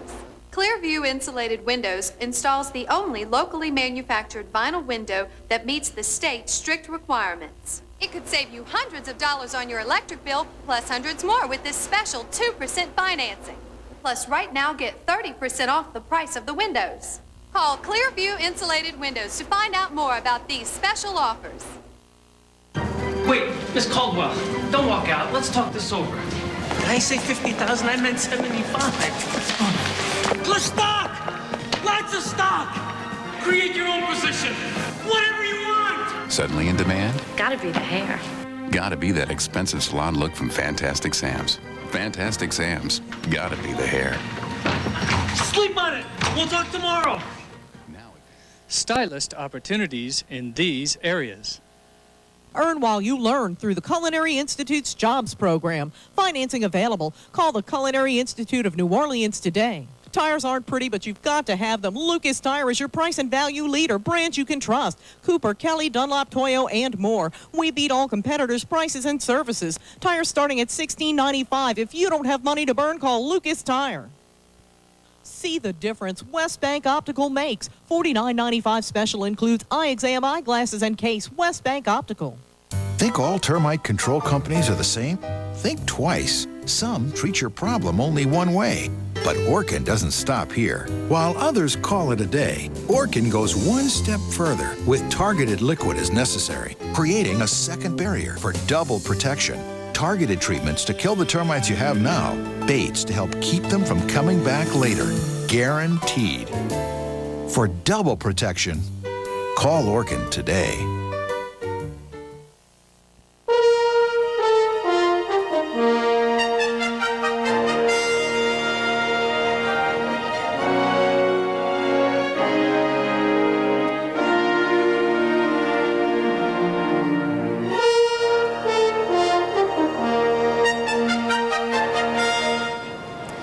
Welcome back to our live coverage. As we remember the D-Day invasion of Normandy 56 years ago, we're also remembering the incredible sacrifice of our veterans. As WDSU 6 News reporter Steve Bellis shows us, most of them would gladly pay that price again. If they just stayed in those pillboxes, mowed us down as we came in. He clicks his heels. He says, stand at attention when you speak to a German officer. Don't call me Bud. But I escaped that night. I got wounded on June 9th in hedgerow fighting. I caught a bullet in the head. The stories are familiar, sometimes gruesome, always compelling. They meet once a month at Lakeside Mall at 1000 hours. There are no dues, no minutes, and no officers, just coffee and conversation. Walter Zumpy was a fighter pilot in the English Spitfire. And then I, like an idiot, transferred to B-17s to get some multi-engine experiences. Got shot down over Austria, was captured in Hungary, was a prisoner in Germany. He would go through 5 stalags during the war. They were all just starting out back then, angry at their enemy and convinced they'd live forever. I was only 18 years old and we didn't worry about nothing. I have full confidence in your courage, devotion to duty, and skill in battle. We will accept nothing less than full victory. A stirring message from the Supreme Allied Commander on June 6, 1944. By December, Paul Le Guenic had seen several D-Days through southern France, and he was ready for some encouragement. We heard Air Force coming over, American Air Force going toward Germany, and it sure gave us a good feeling. Wallace Yip was wounded after Utah Beach at Normandy. Eventually, he'd return to France to meet old friends and salute those lost so many years ago.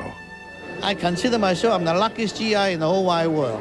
I said, I'm so grateful and thankful that God gave me the opportunity after 50 years to come back and find you here to pay tribute to you. I said, may God bless you and keep you and rest in peace. Steve Bellis, WDSU 6 News.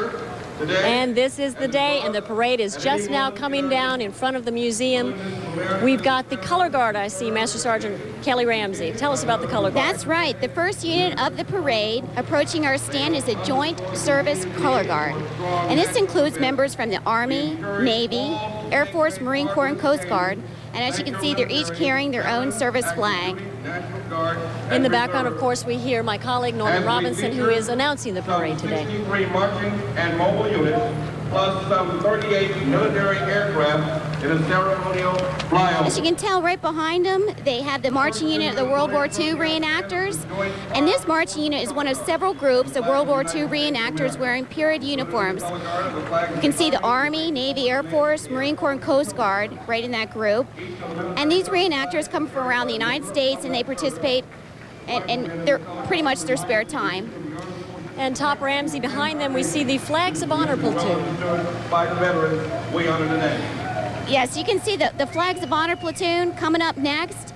And this includes the flags of the 36 divisions. There's 30 Army and 6 for the Marine Corps. And these are the units that participated in the posed amphibious landing during World War II. The first marching unit is one of several groups of World War II reenactors wearing period uniforms from the Army, Navy, Air Force, Marine Corps, and Coast Guard. A big round of applause here from everyone who has gathered outside the D-Day Museum to watch this parade roll past, and some ticker tape this morning. We have here now the Co-Grand Marshal Medal of Honor recipient, Private First Class Jack Lucas in a National Guard vehicle, a 1943 Dodge Command Car. 30 Army and 6 Marines.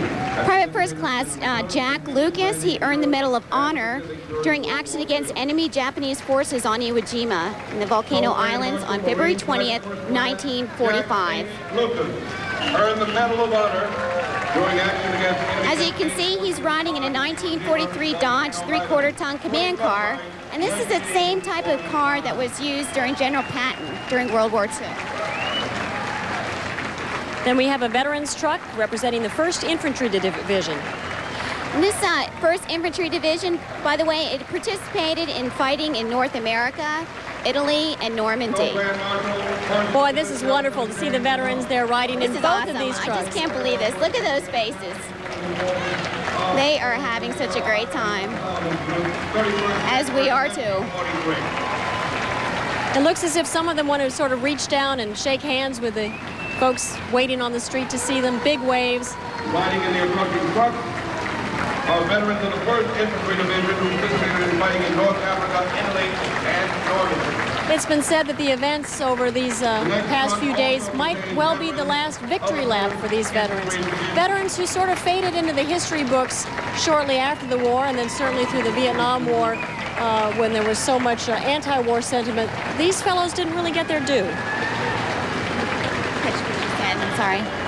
It's so loud here. Oh, it is. Everyone's having such a good some time. of these I'm veterans sorry. really didn't get their due. Now they're finally getting it. Yes, they are. I mean, this is well worth. Look at this confetti going. This is awesome. They are receiving such a huge thank you from the city of New Orleans, and we can't thank you enough, New Orleans, for putting this together, of course, with the Department of Defense. Yes, I see Secretary of Defense William Cohen there, wearing the dark glasses by the podium, and I understand that we're going to get a flyover. Here it comes. There we go. Those are the A-10 Warthogs. We're starting our flyover. I told you couldn't hear. Oh, my. Wow, that was loud.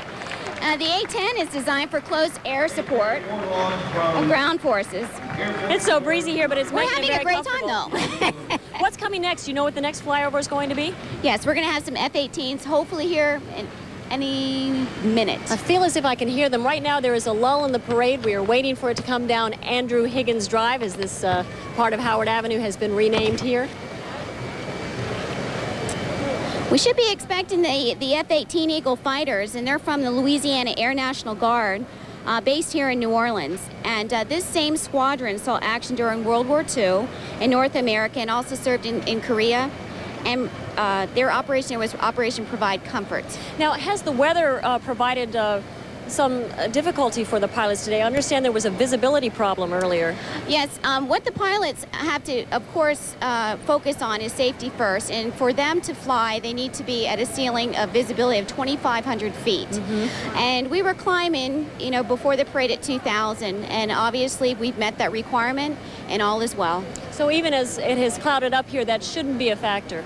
It shouldn't, but if there is a lull, I'm sure that's what they're focused on, just to make sure that they have everything intact to make a sure, safe flyover. All right, as we wait for the next units of the parade to roll here, don't go away. We will be right back.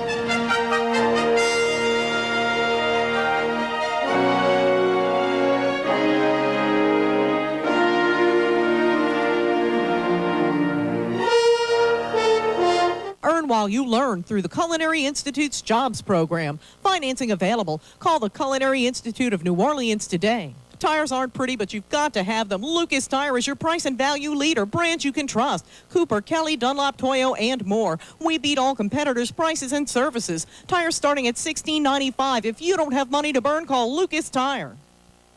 See the difference West Bank Optical makes. $49.95 special includes eye exam, eyeglasses, and case. West Bank Optical.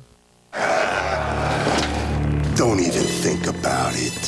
Why do we always have to wait for the captain?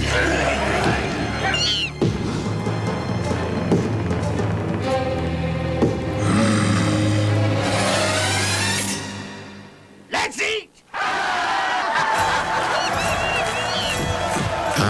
The power of cheese at Del Champs. Slice into that delicious taste during June Dairy Month. At Hibernia, we understand what matters most. Traditions matter, friends and families matter, and our communities matter. That's why Hibernia is a proud sponsor of the D-Day Museum. The National D-Day Museum honors New Orleans' own Andrew Higgins, whose boat builders made all of the war's amphibious landings possible. An actual reproduction of his landing craft will also be on display. Help us in supporting our community by visiting the National D-Day Museum. Lakeside Toyota's got customer cash back to you. Get $1,000 cash back on Camrys, get $1,000 cash back on Tacomas, get $1,000 cash back on Corollas, or get 0% APR financing. Lakeside Toyota's always had the #1 Toyota service facility in the state of Louisiana. So we made a $1 million investment in this facility so we can better serve you, our customers. And as always, our service is open till midnight. And welcome back to our live coverage here. We've got another flyover going past us here at the museum on Magazine Street. Fighter Squadron based right here in New Orleans. We are joined again by Master Sergeant Kelly Ramsey of the Marine Corps. We have seen some ticker tape here today, but I understand there was actually a debate among the military about whether or not people on the different units should be allowed to throw throws. Of course, that's a New Orleans tradition to throw throws from floats. And they actually discussed this very seriously and then decided no, they wouldn't do that. Well, that's one thing in the military. We're all about safety first, so that's primarily why we decided not to go with the throws. I think also they wanted to preserve the integrity of this military parade. That's right, that's right. We hear some more flyovers going past us here. What we've got coming right here is the French Color Guard. I'm not sure if you know this, but France was the site of one of the history's most well-known D-Days at Normandy. The Allied forces landed to begin liberating Europe during World War II. And the people here that are marching right here are actually from the French ship, the Ventos, which are docked out here on the Eaton Street Wharf. And let's listen to the bagpipes. Here in New Orleans. Boy, they sound good. And the first band to pass our stand today is the French Crescent Naval Band. The band shows its Celtic roots by the instruments played and comes from the region of France that saw the battle turn in favor Here of you the see the French Allies in Europe. Naval Band, the first band to show its Celtic's roots by the instruments played and comes from the region of France.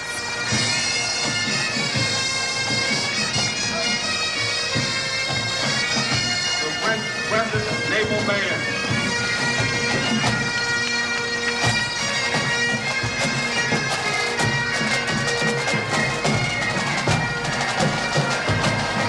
And next up we have the Veterans Truck Landing Craft Infantry. The Landing Craft Infantry Group, they were vital for placing large numbers of troops on enemy-held beaches during the conduct of amphibious landings during World War II. We in the military, as we're best on acronyms, we call them LCIs.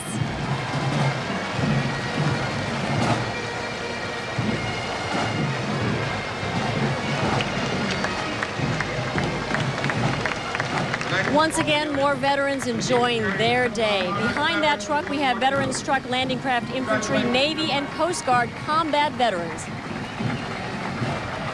And these veterans, they had the responsibility of landing soldiers and Marines on the hostile beaches. I think sometimes that they're stopping just because they have so many people that want to shake their hands. That's what's, they're having a good time.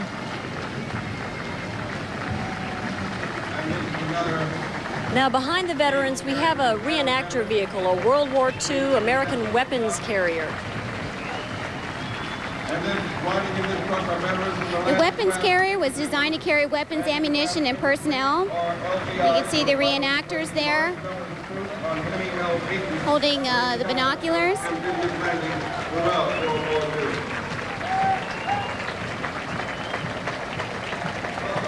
A big round of applause, even up here on the parade riser. We are waving to these veterans. Coming up, we have the Co-Grand Marshal, Medal of Honor recipient. He's coming directly. First, we have another reenactor vehicle.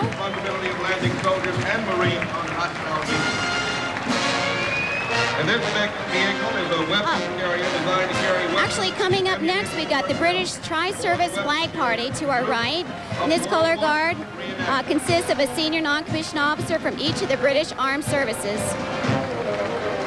And the band that you're hearing quickly is the Royal Electrical and Mechanical Engineers from Great Britain. Our next band is the band of the Corps of Royal Electrical and Mechanical Engineers from Great Britain.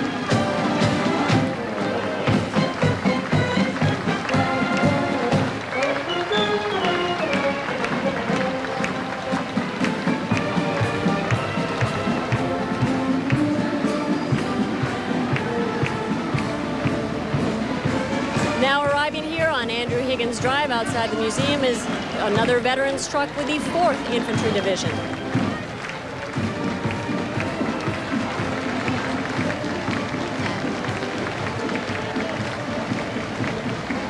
This veterans truck carries veterans of the 4th Infantry Division who participated in fighting in Normandy.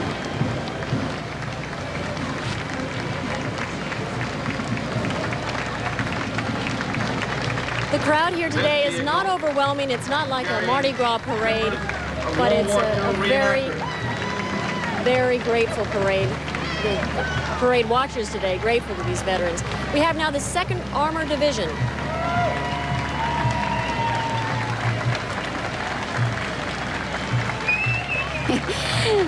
They're having such a good time shaking everyone's hands. And this military police chief is also carrying members of the reenactors division. Following in the truck. Once again, you may be able to hear Norman Robinson behind us. He is the official master of ceremonies for this parade, announcing each of the units. Some of the units are out of order from our 60-page script, but I'm here with, of course, Master Sergeant Kelly Ramsey of the Marine Corps, and she knows her military units better than anyone. We have some planes now coming our way.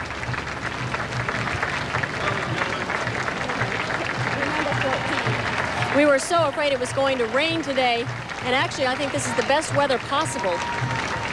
And here come the planes. Another one of these 16 flyovers we're going to see today.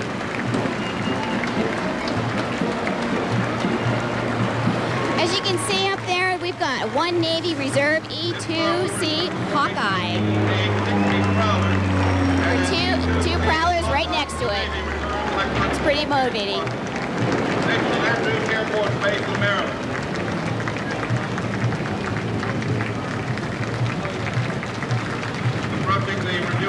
You know, some of these veterans joined the service when they were 14 and 15 years old. Some of them really even lied to get into the service. That's how dedicated they were to the country. That was the sentiment in this country in the 1940s. Another color guard, it looks. Top Ramsey? That's right. It's coming our way. Looks like U.S. Army Old Guard pipe and drum coming behind them.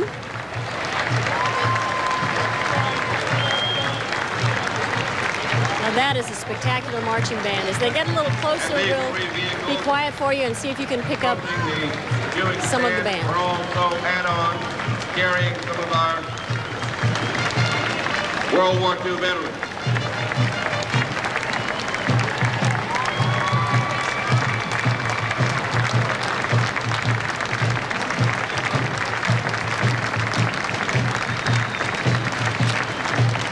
Now, these military bands are precision units, the finest you will see.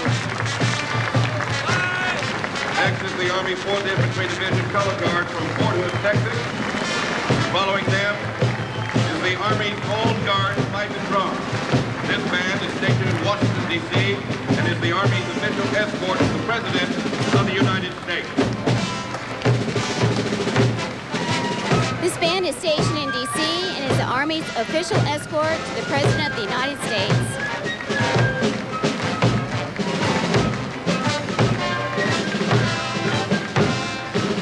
And another band right on their heels.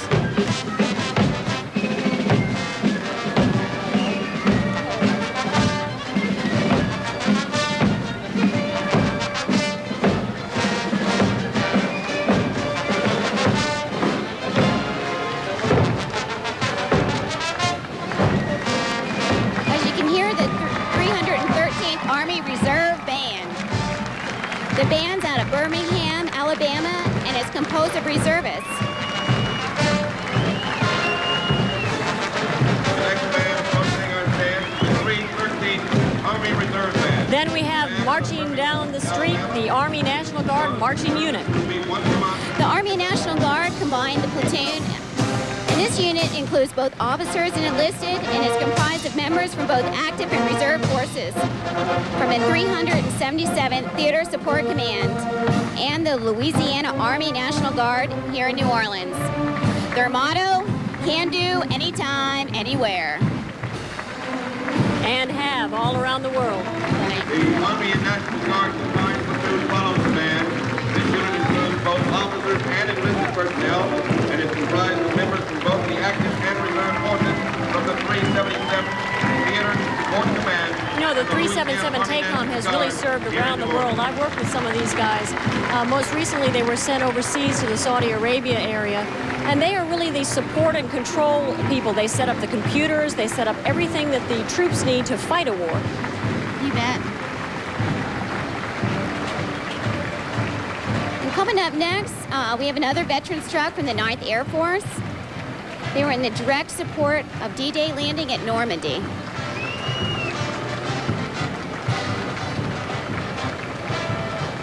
And right behind that, we have a co-grand marshal, a Medal of Honor recipient, Private First Class Douglas Jacobson, and he is coming by in a World War II Jeep.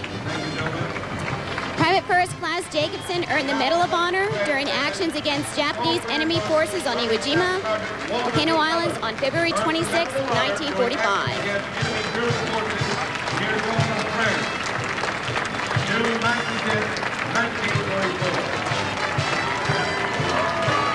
Then we have the Marine Corps Color Guard. Marine Corps Color Guard is representing Marine Corps personnel from Marine Forces Reserve stationed right here in New Orleans. Now let's listen to the Marine Corps Band here in New Orleans. Next, the 4-member Marine Corps Color Guard representing Marine Corps personnel from Marine Forces Reserve stationed here in New Orleans. This band was established in 1978. This unit is comprised of active duty Marines and Marine Force Reserve, and they're also stationed here in New Orleans. And what's interesting about this band is they travel nationwide 365 days a year. And last year they had 250 performances.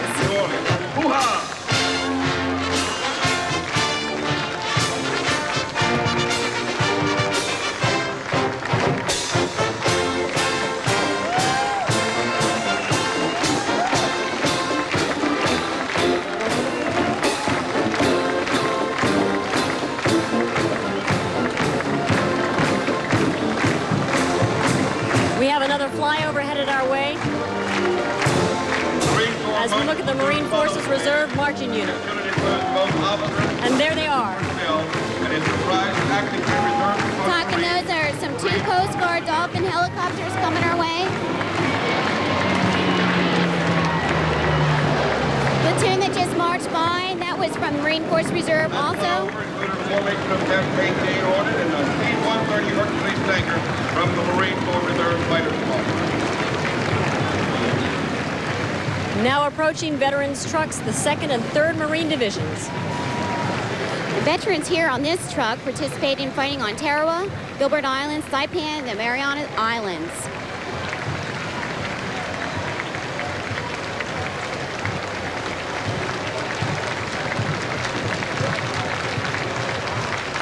This is certainly their day today. The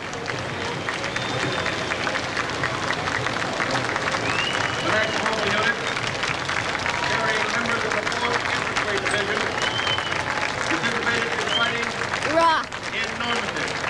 You couldn't resist. I'm The sorry, I Marine Corps, just had to do that. The Marine Corps yell. That's all right. Norman Robinson is a Marine as well. Semper Fi.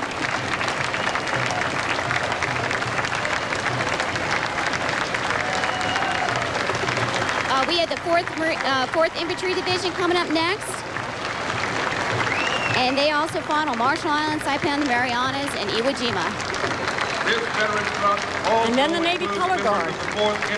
4-member Navy Color Guard comprised of naval personnel from the Naval Support Activity of New Orleans.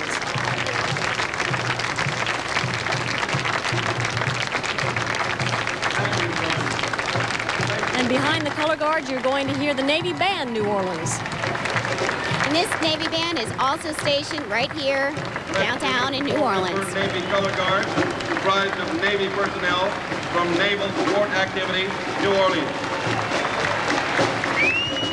And you see marching in fine fashion behind the band, the Navy Marching Unit. This unit includes sailors from 13 units at the Naval Support Activity, New Orleans, and Great Lakes.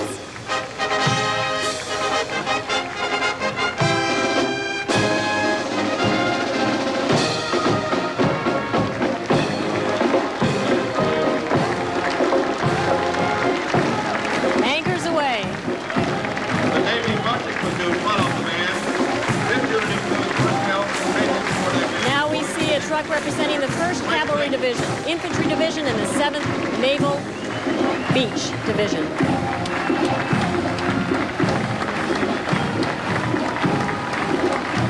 Following the Naval Marching Unit, the next veterans from the U.S. 93rd Cavalry Division, 3rd.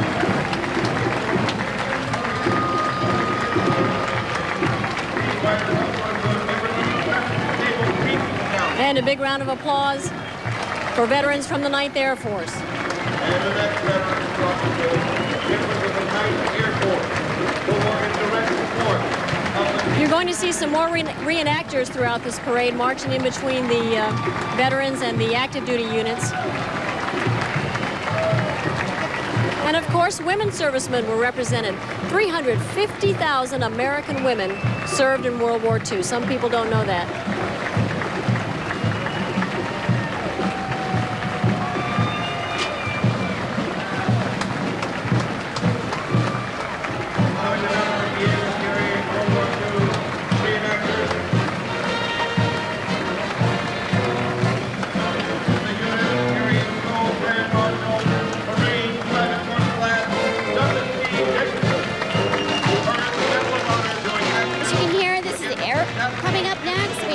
Color Guard from the 926th Fighter Wing, and also the Air Force Band of the Rockies.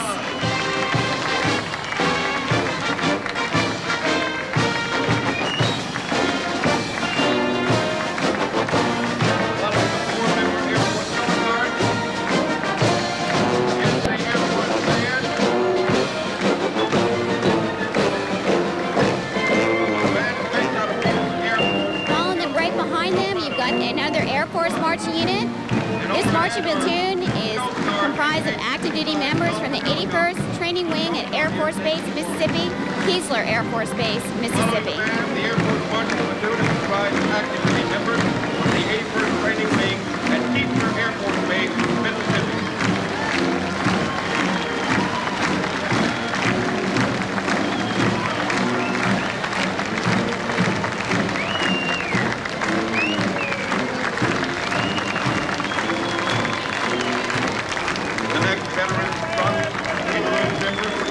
Next, we have veterans from 1st Marine and 6th Marine Divisions serving in World War II, and behind that, we've got the 2nd Marine Division and 3rd Marine Divisions following that truck.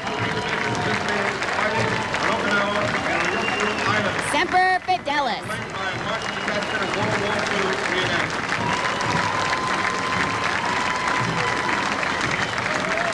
Smiles, I can't help myself again. Hoorah! Hoorah! Is that pretty good? Yes, ma'am, it is.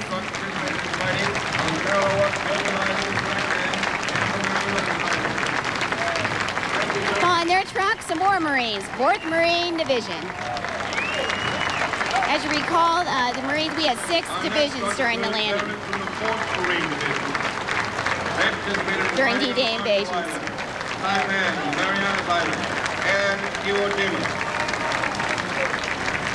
This unit is flanked by some other World War II reenactors following the truck there. And behind that, the 5th Marine Division.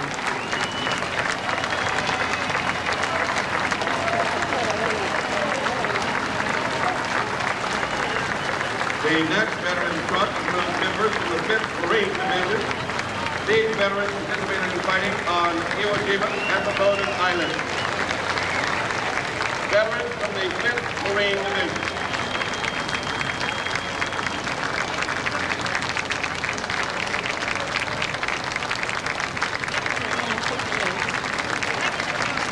Now we have the Co-Grand Marshal, a Medal of Honor recipient. This was Corporal Herschel Williams, and he's coming by in a reenactor vehicle command car. He earned the Medal of Honor during action against enemy Japanese forces on Iwo Jima, Volcano Islands on February 23, 1945. He's riding a 3/4-ton command and reconnaissance car. It's a 4-wheel drive vehicle designed to provide transportation for staffs in the field. For action against enemy Japanese forces on Okinawa, May 2nd, 1945. Then we have the Coast Guard Color Guard, and right behind that, we've got the Merchant Marine Academy Color Guard. Next is a 4-member Coast Guard Color Guard from the 8th Coast Guard District, which is located in the New Orleans area. The Coast Guard Marching Unit is comprised of active duty officers and enlisted members from the Coast Guard Group New Orleans, Coast Guard Marine Safety Office New Orleans, Coast Guard Air Station New Orleans, pretty much from the 8th District Coast Guard. Alexandria, Virginia, and often perform their precision drills for the President and foreign dignitaries. wearing dark glasses and keeping that military stiff upper lip.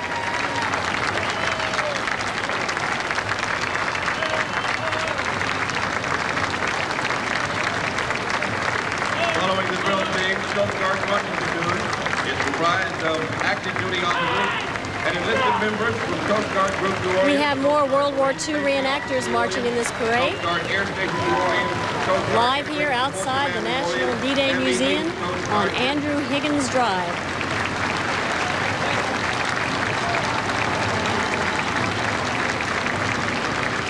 And we have some foot soldiers from the World War II reenactors. This group is from the 82nd Airborne Division.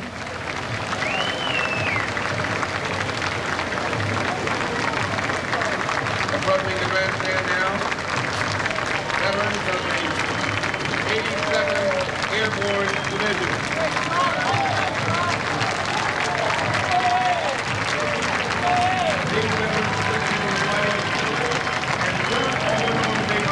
And veterans representing the landing ship, tank unit. And again, the 82nd Airborne. Now we have the Army National Guard Band.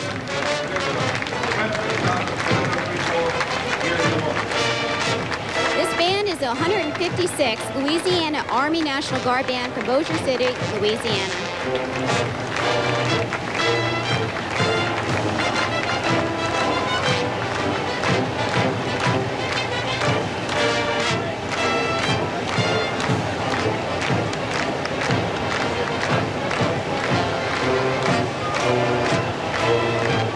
I think we're looking at reenactors right now.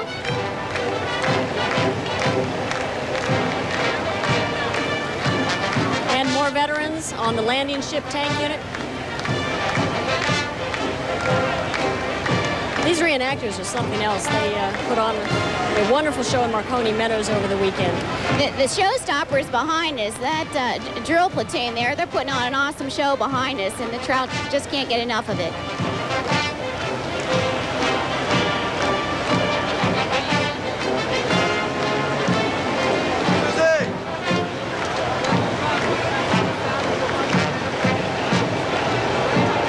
And the band is pausing and playing for us.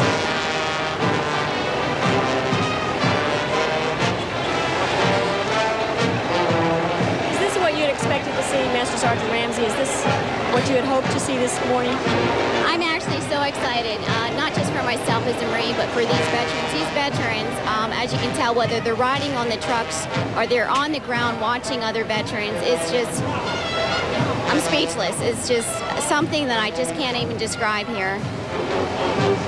Now, each of these units passes right in front of the D-Day Museum, right in front of a reviewing stand that includes Stephen Ambrose. We see him there. Secretary of Defense William Cohen is still among the crowd. We've got Tom Hanks. I see him in dark glasses waiting for the next unit to roll past. As far as we know, there were several foreign ministers of defense and foreign ambassadors here. Senator Mary Landrieu is here today. Senator John Breaux. Governor Foster and his wife Alice are here. And you're here too, live on Channel 6. Our live coverage of the biggest military parade since the end of the war.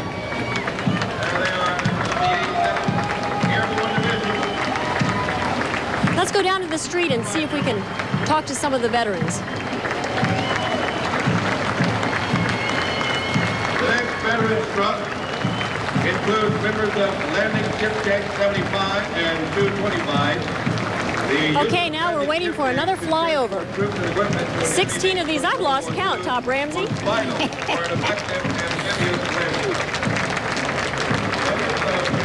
They just keep coming and coming. God bless America. We love these veterans. Another Grand Marshal here, a Medal of Honor recipient, Staff Sergeant Adams. Lucian Adams. That's right.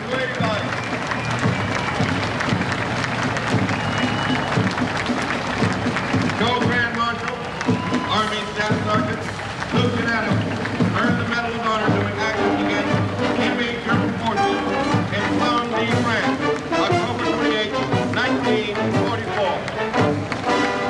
The Medal of Honor recipient, Staff Sergeant Lucian Adams.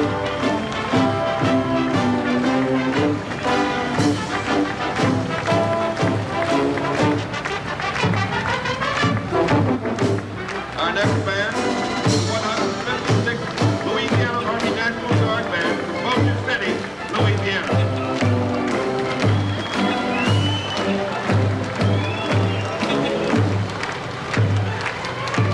Now this is a unit representing the sale of wartime bonds. The two gals on the amphibious vehicle are the Department of Treasury to represent buy war bond campaigns during World War II. And this helped to finance the nation's defense effort. And skyward, this flyover includes the formation of OH-58 helicopters, UH-60 Blackhawk, and UH-1 helicopters from the Louisiana Army And another flyover. 44th Aviation Battalion and 812 Naval Company in New Orleans.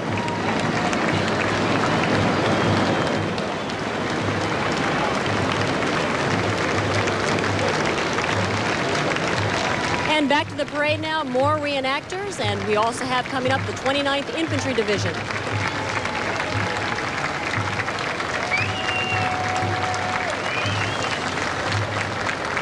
Got the 29th Infantry Division and some reenactors right behind, following right behind them. 29th Infantry Division.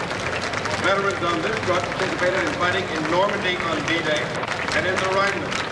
They are flanked by a marching band of World War II reenactors. My goodness, we got 2 truckloads of 29th Infantry Division. Boy, are they having a good time. And helicopter flyover. Those flyovers have been moving just like clockwork. You said one after the other, heading toward the Mississippi River. They're coming in.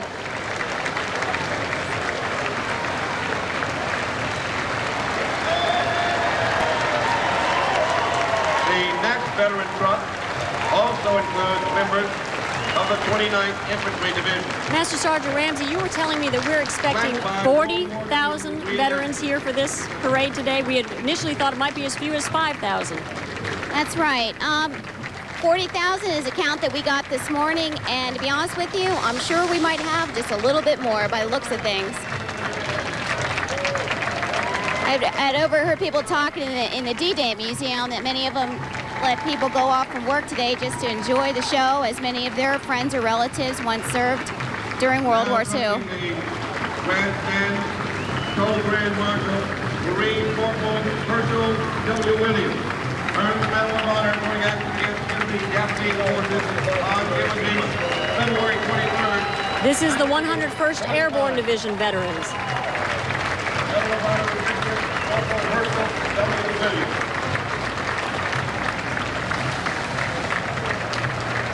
The next veterans truck includes veterans in the 101st Airborne Division. No, I have to say, though, how windy it is.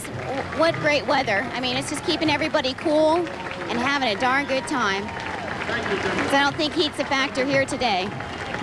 And you may also notice as you watch this parade roll that just as we are videotaping the parade, you will see veterans themselves who have cameras taking pictures of the crowd that has turned out to greet them. Veterans from the U.S. Army, 101st Airborne Division as well, along with... You got the 101st Airborne Division coming right by, 6th, 41st, 77th, and 96th.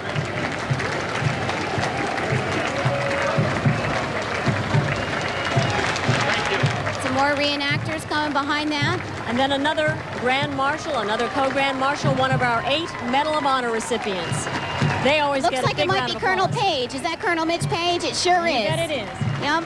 Fighting in the cover chief, Co-Grand Marshal, Marine Platoon Sergeant Mitchell Payne, earned the Medal of Honor during action against Japanese enemy forces in the Southern Islands, October 26, 1942. The USS Fanshawe Bay. The next veteran was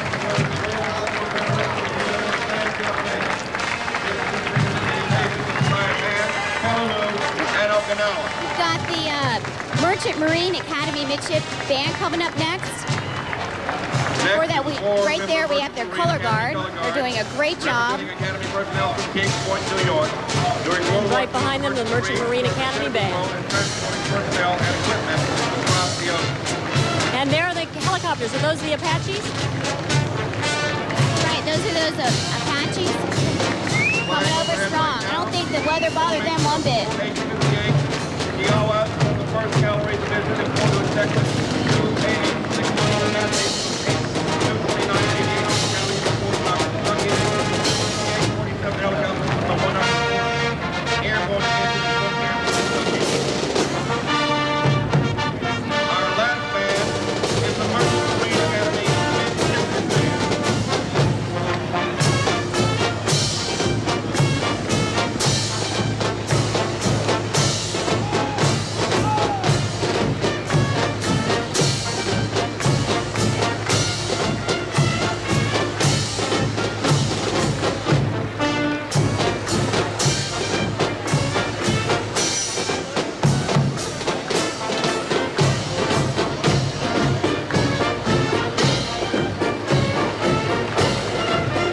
And another unit now representing the USS Fanshawe Bay.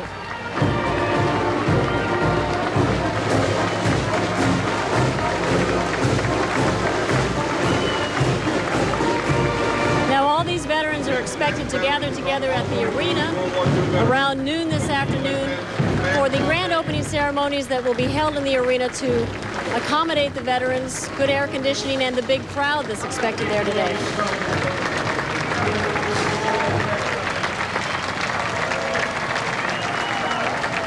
More reenactors and a unit representing the infantry division. We've got the veterans truck that just came by from the 27th, 31st, 60th, pardon me, 36th and the 90th Infantry Divisions. Reenactors representing the MPs, the military police. This is a World War II vintage Harley-Davidson motorcycle. By the end of World War II, 90,000 motorcycles have been built and shipped.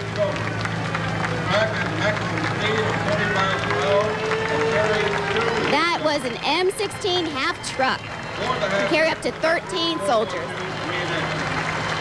Tell us about a half track.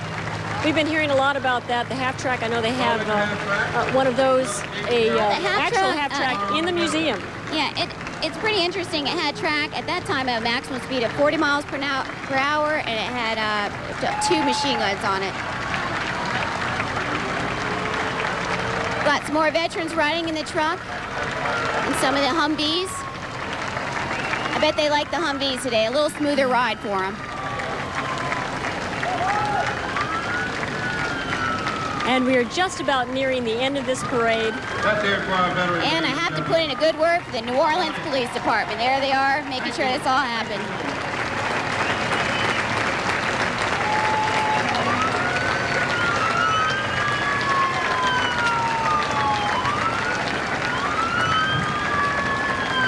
All right, as the parade wraps up now, I'd like to say a very big thank you to Master Sergeant Kelly Ramsey of the U.S. Marine Corps. Thank you for joining us for this parade today. Thank you so much. It's been an honor to do this for the veterans. Everyone here today and also watching here on this channel. Thank you. Thank you, Tom Ramsey.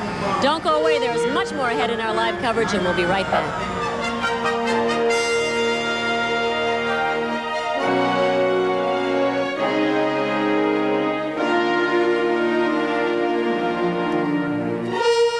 Morris Spark got me $235,000 for my car wreck. Morris Spark got me $300,000. He got me $200,000. I'm attorney Morris Spark. If you've been hurt in a car wreck, call me. Morris Spark got me $275,000. My check was for $210,000. I've helped thousands get the money they deserve for their car wrecks. So if you've been hurt in a car wreck, call me at 525-8000. And maybe you can be the next one to say, Morris Spark got me just over $342,000. Did you know that some carpet cleaners can actually harm your carpet? Stanley Steamer has a 30-day warranty on all workmanship. It's no wonder that the Stanley Steamer system is recommended by many of the largest carpet manufacturers. Stanley Steamer's process helps remove dust, pollen, mites, and other pollutants from your carpet to improve the air quality in your home. Not only will your carpet look better, you'll breathe better too. Since 1947, no one has been more careful and no one gets carpet cleaner. Interested in looking and feeling better, but you don't know where to start? Hi, I'm Julie Miller, Channel 6 News, and we're glad to be a part of Gambit Weekly's Wellness Expo, Saturday, June 10th at Lakeside Shopping Center. Learn more about kickboxing, yoga, Thai box, and other exercises, plus experts on stress reduction, family wellness, laser eye surgery, and healthy cooking demonstrations, and much more.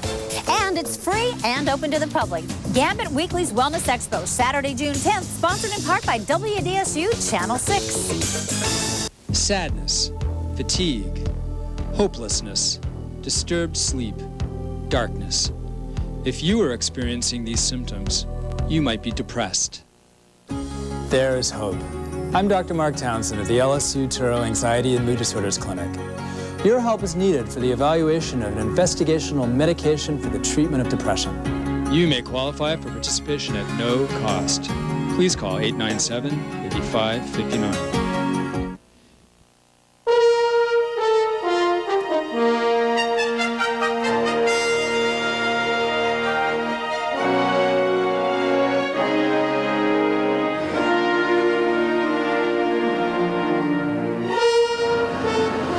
Welcome back to our live coverage, live in front of our new National D-Day Museum as the police crews and the other crews wrap up the parade with honking of their horns. We're joined now by Jerry Strahan, the official biographer of Andrew Higgins. What does this day mean to you?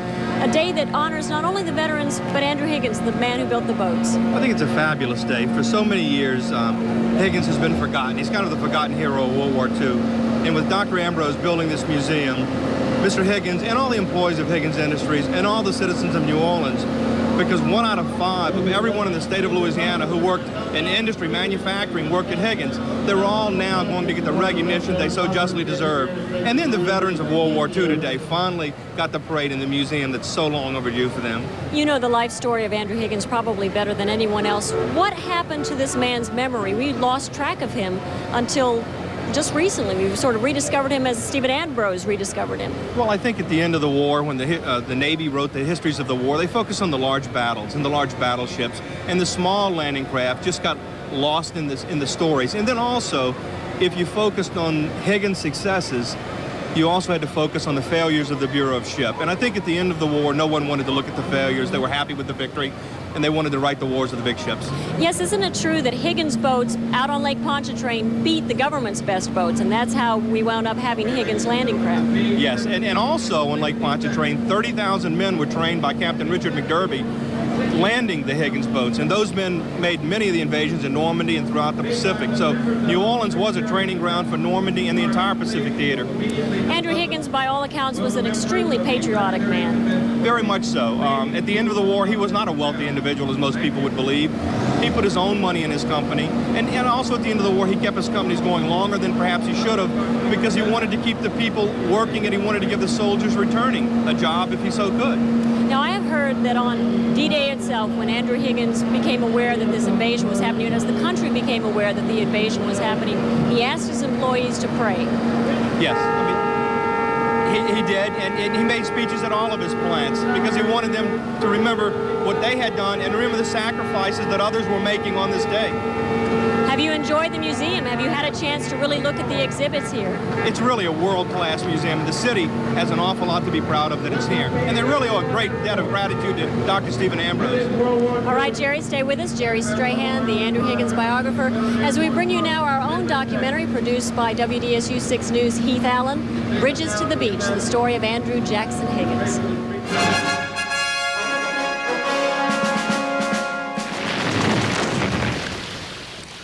Close your eyes and think of D-Day, and this is the picture you see. The ramp of the landing craft splashing into the water, and soldiers pouring out, hitting the beaches. Omaha, Utah, Juneau, Gold, Sword. Believe it or not, those boats were designed and built right here in New Orleans by Andrew Jackson Higgins. Dr. Stephen Ambrose is the world-renowned biographer of General Dwight David Eisenhower and the prime mover behind the National D-Day Museum, which opens on June the 6th at Magazine in Howard, right here in New Orleans. It was Ike who told him about Andy Higgins. Eisenhower called him the man who won the war. Well, my jaw just dropped. That's an awfully strong statement from an awfully good source. So seeing my astonishment, Eisenhower hastened to explain, no, that's absolutely right. If Higgins had not designed and then built those LCVPs, that's landing craft vehicle personnel, we never could have gone in over an open beach. The whole strategy of the war would have had to have been different. So he's the man who won the war for us. Andrew Jackson Higgins was the right man in the right place at the right time. A boat builder here in New Orleans in the years leading up to World War II. One of his first boat yards right here on St. Charles Avenue at Felicity. Higgins perfected his craft in the bayous and swamps of Louisiana, building boats for fishermen, oilmen, and Army engineers. Craft that could run aground and get out, operate in shallow, inaccessible places. The boat was the Higgins Eureka and would become the basic design for his first landing craft, the LCP, standing for Landing Craft Personnel. The pill was bitter to swallow indeed when the Navy Bureau of Ships finally had to recognize Higgins' superior designs as the standard for the Navy. You see, for years, they and the old established eastern seaboard shipyards had been attempting to design their own landing craft, one that could safely get the troops ashore. But by 1937, their efforts had all been miserable failures. At that time, the Navy had the same boats, the identical boats that they had used when they landed at Siboney in Cuba in 1898. Graham Haddock signed on with Higgins in 1937. He helped design the landing craft that hit the Normandy beaches 7 years later, the LCVPs, Landing Craft Vehicle and Personnel. Along with Joe Dovey and George Hewitt, Haddock was a key player on the Higgins team throughout the war. The landing boats that the Navy designed weren't worth a nickel. Ted Sprague was just a 20-year-old design engineer, really just passing through New Orleans when he went to work for Andrew Higgins. He, too, would stay with Higgins through the war, designing PT boats and airborne droppable lifeboats. Couldn't beat that Higgins boat. Captain Richard McDerby joined Higgins in 1934. Building those boats was only half the job. When Higgins' plant started pouring out the landing craft, he opened a school to train operators and mechanics. Literally thousands of operators went through the Higgins School. Many found themselves at the helm when the boats went ashore at Normandy. McDerby trained them here. With 4 grown sons, Higgins had no shortage of managers. Ed, Andrew Jr., Frank, and Roland all ran various divisions of Higgins Industries. But there was never any doubt who was the boss. Hard drinking, arrogant, profane, and an absolute wizard at design and assembly line production, Higgins let nothing stand in his way, including the Navy Bureau of Ships. The Navy still tried to resist. Higgins always said that the P in Bureau, in the word ships, in Bureau of Ships ought to be a T and not a P. And it was pretty accurate judgment on his part. I mean, these were petty bureaucrats. The Navy Bureau of Ships simply did not like the upstart Higgins. Other politically well-connected companies were out there fighting for the lucrative Navy contracts and more than willing to build the Navy designs. Only head-to-head competition could decide the issue. And at every turn, Higgins boats outdueled the Navy's in design, capability, and execution. Inexplicably, the Bureau still refused to admit defeat. Enter the United States Marine Corps. With the outbreak of the war in Europe and the Pacific about to erupt, the Corps needed landing craft. They'd seen the Higgins boats in action, and that's what they wanted. And the Marines saw the Higgins boat and they said, that's it. We're going to be fighting a war in the Pacific. We're going to be fighting the Japanese. We're going to be fighting for islands. We got to get onto those islands with the skirmishers first. We want that Higgins boat. Higgins and the Marines won out. By November of 1940, the Higgins 36-foot LCP was the standard Navy landing boat. The New Orleans shipbuilder had found a strong ally in the Marine Corps, and they in him, someone to listen to their needs. Higgins was a Marines kind of man. Higgins was the dynamic, the driving force who never said no. Marine Corps General Victor Brute Krulak found a friend in Andrew Higgins. Between the two of them, they literally changed the face of modern warfare. He was just a lieutenant in 1937 when he saw a Japanese beach landing in China. I was shocked to see that they had what I had in my mind, a powerful, diesel-powered, 40 to 45-foot ramp bow boat.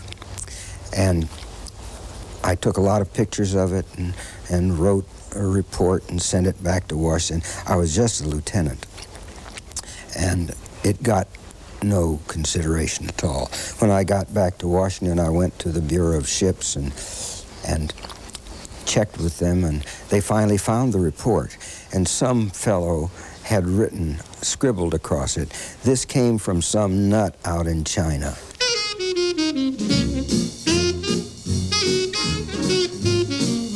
On the home front, and bolstered by his Navy contracts and commitments to build PT boats and other vessels for the British, the Dutch, and Finns, Higgins outgrew his St. Charles Avenue facility and launched construction at City Park.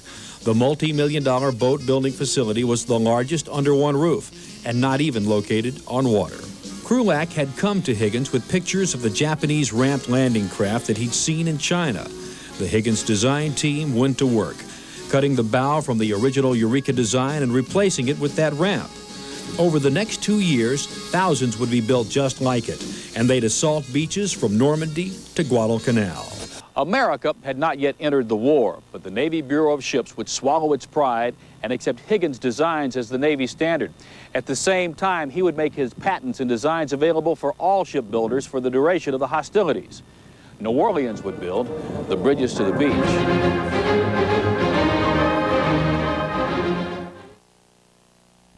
It's the most exciting combination in town. Free concerts and the hottest casino action around. It's Treasure Fest. Backed by overwhelming demand. The party's going on every weekend at Treasure Chest Casino. This weekend, it's the Marshall Tucker Band, live and in person on the Treasure Fest stage, Friday and Saturday at 7 and 9. Come on out to Treasure Fest for free concerts and great food. Then come on in and hit the jackpot. Free outdoor concerts at Treasure Chest Casino where you'll win more often. How could you get any luckier? Shortness of breath, wheezing, asthma? Are you living with one of these conditions that require respiratory medications and a breathing machine? Trans World Healthcare offers complimentary home delivery of all your respiratory supplies, including unit dose medications.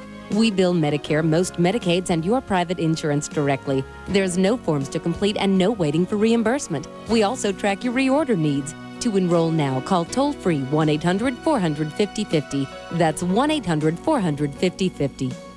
Are you living with diabetes? MK Diabetic Support Services can make your life easier with free home delivery of blood glucose monitors, test strips, lancets, and other diabetic supplies. We will bill your Medicare, Medicaid, or private insurance directly on your behalf, so there's no monthly forms to complete and no waiting for reimbursement. You don't even have to remember to reorder. MK Diabetic Support Services will also track your reorder needs. For more information and a product listing, call toll-free 1-800-400-5050. Because of your tremendous response, the most exciting furniture event in Louisiana is being held over. The grand opening of Universal Furniture's beautiful new showroom in Kenner. The selection is astounding. All 4 Universal locations are celebrating with spectacular specials and super savings on our entire inventory of quality brand name furniture and appliances. Plus, you get this beautiful floral arrangement absolutely free with your purchase. Buy now with no payments till November. Universal Furniture, now putting you first in Kenner, too.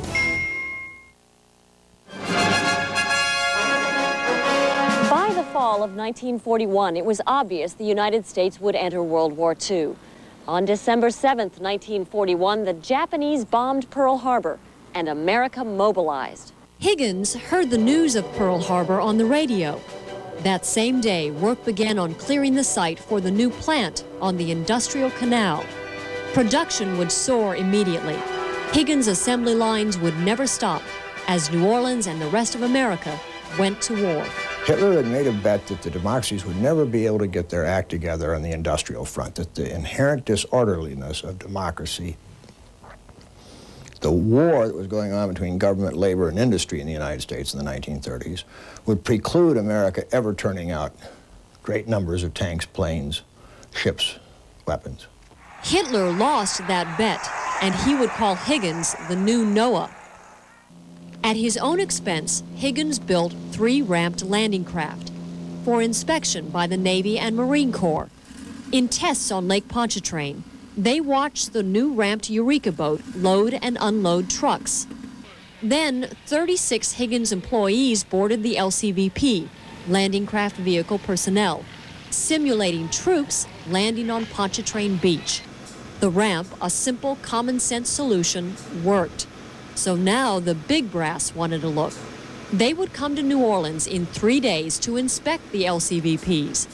And at the same time, they wanted to see plans for a similar craft that could put tanks and other heavy equipment on the beach. The Marines needed them desperately. When I talked to him over the telephone about making an LCM, a tank carrier that would carry a 30-ton tank, he said, "I don't know what one looks like. If you'll come down here and tell me, I'll make it." General Dwight Eisenhower called it the fury of an aroused democracy. American industry, ingenuity, and know-how at its best. It took 61 hours, working straight through. Now, we had to jump on them because we had a boat that was already built. It was a towboat that was unsold, and was sitting in an empty lot around the corner on Coronelette Street. I stayed at the drawing board for 48 hours straight. And well, that is not at the drawing board, between the drawing board and the shop, bouncing back and forth. And go out there and explain to the man and make sure he understood the sketch. And we couldn't even wait till the blueprints made. We would bring in the sketch itself. In just 3 days, Higgins and his men created and constructed a tank landing craft. The Navy would contract for 50 more if the Higgins Boatyard could complete and deliver 9 more in 10 days. Higgins had no place to build. The St. Charles and City Park plants were running at capacity, and the Industrial Canal plant just wasn't ready. So the city shut down 1 full block of Polymnia Street, and construction moved outdoors 24 hours a day under canvas. The only complaint came from a nearby house of ill repute. Somebody there, one of the owners or something, said that they couldn't operate because of all of the noise and all, just kill the romance. The tank lighters would leave New Orleans by rail, the paint still wet. They were delivered to Virginia on time. Graham Haddock was barely out of his teens when he designed the tank lighter. His model, a wooden cigar box. His plan, common sense.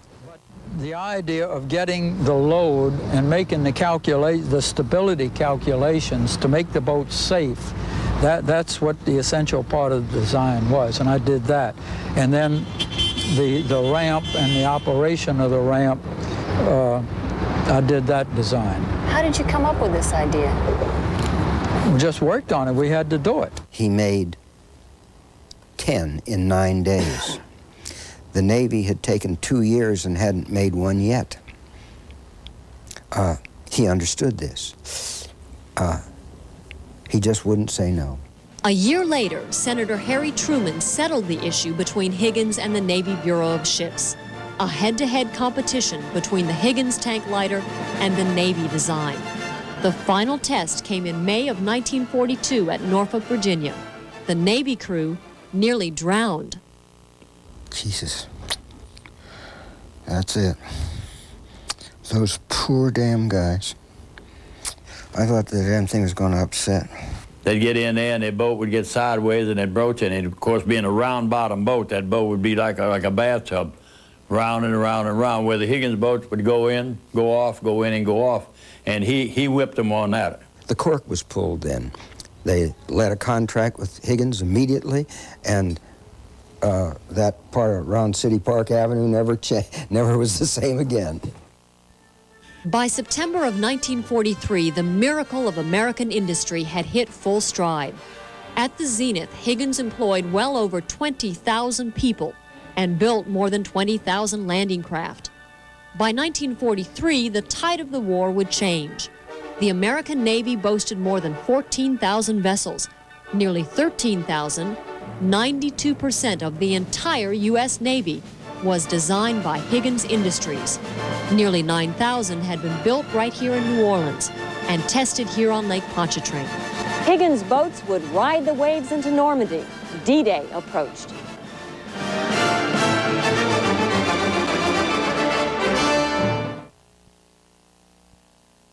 Did Social Security deny your disability claim? Call the law offices of Barkin and Neff, 1-800-379-LAWS.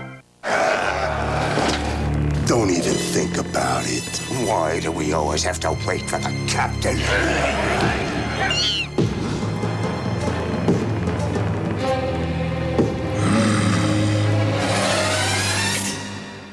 Let's eat!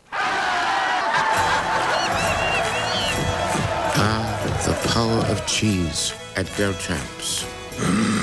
Slice into that delicious taste during June Dairy Month. It started a few months ago. I just feel sad, hopeless. It seems like I'm always tired. I don't eat. I feel miserable about my life and about myself. I know I should be happier, but depression is hard to reason with. When I heard about the research study, I called to learn more. I answered some questions and pre-qualified for the study. Call 888-866-BLUE today. Picking up the phone was the hardest part. Finding the right lawyer if you've been injured working offshore or on the river is not always easy. I put myself through law school by working on the river.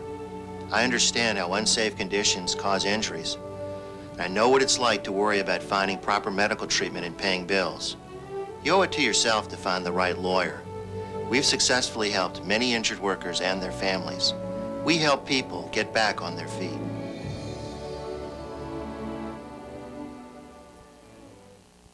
Many 18-wheelers drive like they own the roads. If a big rig breaks the law and hurts you, we'll bring them to court. Before you accept a quick check, check with me. Interested in looking and feeling better, but you don't know where to start? Visit Gambit Weekly's Wellness Expo, June 10th at Lakeside Shopping Center, sponsored in part by WDSU Channel 6.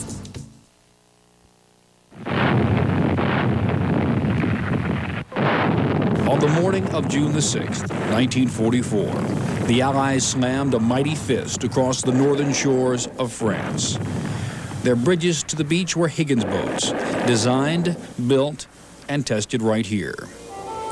The Invasion, well, it was tested here too, rehearsed on the shores of Lake Pontchartrain hundreds of times before the big show went overseas.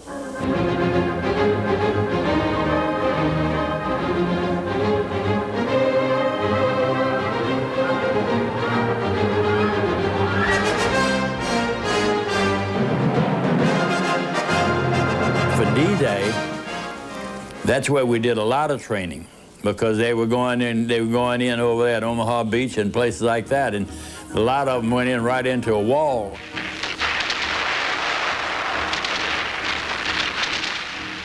As good as the Higgins boats were, and as well as the men were trained, nothing could prepare them for the beaches of Normandy.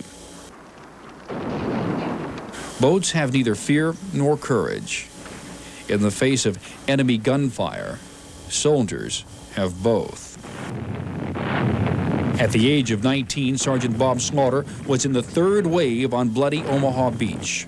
The British driver of his landing craft lost his nerve well out in the channel. Slaughter's platoon sergeant helped him find it. The Englishman said no. He was the commander of this boat, and we were to step back, and he was going to lower the ramp. And Norfolk pulled his .45 out and stuck it up to his head and said, all the way in. And he took us all the way in. The landing boats at Normandy, though, don't tell the entire Higgins story. Ted Sprague is another of the young engineers that signed on with Higgins at the outset of the war. He designed PT boats, including the Hellcat, the fastest of them all. Yet he is proudest of this, an airborne droppable lifeboat equipped with sails and motor, a bridge to the beach of an entirely different kind. And everything before that time was to kill somebody. And this was something to save somebody.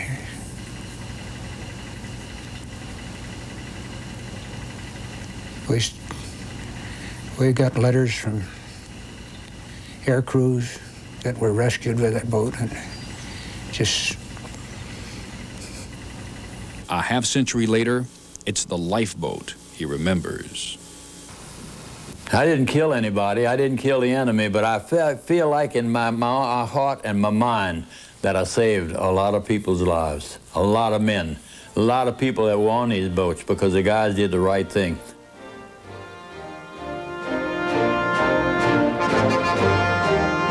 This surely is his legacy. He was hard-fighting, hard-drinking, hard-headed, but certainly not hard-hearted. He loved his employees and his family. Andrew Higgins was the consummate patriot. He loved his country and valued the lives of its fighting men. He wanted desperately to serve their cause. He believed in himself so much and his boats. And if he could just get the people in Washington to believe what could be done, then it would have made him a very happy man, but they would fight him all the way. Always in the interest of his country. I never saw him do a selfish thing where his country was concerned. Hero. New Orleans was able to produce a workforce that could turn this product, and the others that Higgins Industries made, turn this product out on an assembly line basis with New Orleanians, old, young, black, white, male, female, working side by side on the assembly line. 24 hours a day they rolled.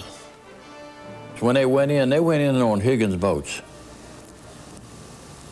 And that's why I said positively, he won the war. I mean, his boats won the war. We made it. And thank God for Andrew Higgins.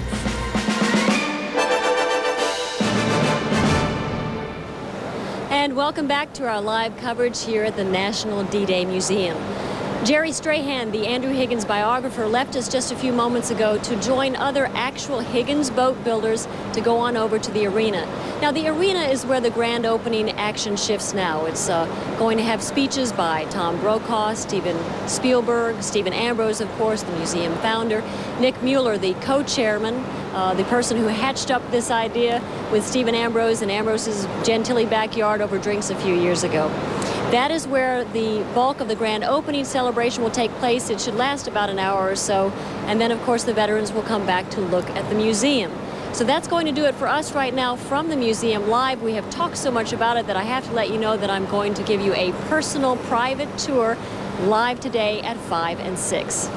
So again, that is the coverage here live from the museum. A special edition of WDSU 6 News at noon is next with more live coverage of the grand opening celebration at the arena. Again with Steven Spielberg, Tom Hanks, NBC anchor Tom Brokaw, and thousands of veterans. We hope you will stay with us, and Heath Allen will carry the ball for us next. Interested in looking and feeling better, but you don't know where to start? Hi, I'm Julie Miller, Channel 6 News, and we're glad to be a part of Gambit Weekly's Wellness Expo, Saturday, June 10th at Lakeside Shopping Center. Learn more about kickboxing, yoga, Thai box, and other exercises, plus experts on stress reduction, family wellness, laser eye surgery, and healthy cooking demonstrations, and much more. And it's free and open to the public. Gambit Weekly's Wellness Expo, Saturday, June 10th, sponsored in part by WDSU Channel 6. An air conditioning system must be reliable, so people everywhere rely on Carrier. And chlorine-free, pure-on refrigerant makes our most advanced indoor weather systems our most reliable yet, in whatever space you call home. Call your Carrier Peace of Mind Comfort Pro dealer for 6 months, same as cash. In Metro New Orleans, call Dial 1 Help Service. And on the West Bank, call Vanderbrook Refrigeration. Carrier. Custom-made indoor weather. WDSU salutes the National D-Day Museum in New Orleans, which honors the valiant Americans whose spirit and sacrifice won World War II. The home front was critical to the war effort. New Orleans' own Andrew Higgins, whose boat builders made all the war's amphibious landings possible, will be honored, along with an actual reproduction of his landing craft. Total Healthcare 65 from Oshner Health Plan would like to salute the families and all of the veterans that served in World War II. WDSU salutes the National D-Day Museum in New Orleans, which honors the valiant Americans whose spirit and sacrifice won World War II. The scope of the museum will feature interactive exhibits, oral histories told by veterans of the war worldwide, hands-on activities, personal mementos, and individual memories, all of which will put human faces on one of the most monumental days of the war. Your local Jeep dealer would like to salute the families and all of the veterans who served proudly during World War II. It's Macy's Customer Appreciation Days going on now with 25 to 50% savings store-wide. Plus, take an extra 15% off regular sale and clearance prices, including the home store, and an extra 20% off jewelry every time you use your Macy's charge. Some exclusions apply. That's an extra 15% off store-wide, plus an extra 20% off jewelry every time you use your Macy's charge. Going on now. Stores open 9 a.m. during Macy's Customer Appreciation Days. You're watching Channel 6, WDSU TV, New Orleans. And this is WDSU 6 News at noon. Here looking at it, the ribbon is cut and the National D-Day Museum is now open to the public. Quite a morning. Thousands of veterans right now are jamming the New Orleans Arena for the National D-Day Museum's grand opening celebration. The festivities got underway this morning at 8:30 at the museum with the dedication ceremonies. Shortly after that, the largest military parade since World War II took to the streets of the city. And it's ending at the arena where the grand opening celebration is preparing to take place. WDSU 6 News reporter Alec Gifford live at the arena with the very latest. Alec? Thank you, Heath. What's going on here right now? Well, the main program has not really begun as yet, but as you can see, the 14,000 seats in this place are rapidly filling up. At about 10 o'clock this morning, the first people began arriving. About 100 veterans and their families gathered at the east side entrance, some in wheelchairs, some picnicking outside the entrance, some in small groups swapping war stories. Some had actually stormed the Normandy beach. Another survived the winter Battle of the Bulge at Bastogne. One remembered the boats of Andrew Jackson Higgins. Now, I was raised right back at City Park where Higgins made. They used to test those boats in Bayou St. John. And the PT boats was made right there and on St. Charles Avenue. And this gentleman, you were actually in the landing at Normandy, were you not? Yes, I was in the assault wave. Talk about it. And we went in the first wave. H hour was 6:45, and we landed at 7. How you feel about this reunion? This is beautiful. Beautiful. I haven't missed a thing yet. Next to those picnickers, Bob Bourgeois of Metairie, the only Louisiana man on the bombing of Tokyo. My crew outlived all the rest of the crews, number 13. It's been a good number. We ran into adverse weather, flew for about 5 hours, got dark, we couldn't see the land, and if it wasn't for the man upstairs, we had a tailwind and didn't know it. It pushed us into China. We bailed out at 6,200 feet that night, missing 20,000-foot mountain peaks in the dark. I landed in a rice paddy full of human waste. The gates opened shortly after 10 a.m. They said all 14,000 seats were sold out. Actually, everything was free, but you had to have a ticket. Well, Sentimental Journey is playing behind us right now, and these folks are really enjoying their vintage music from the time D-Day took place.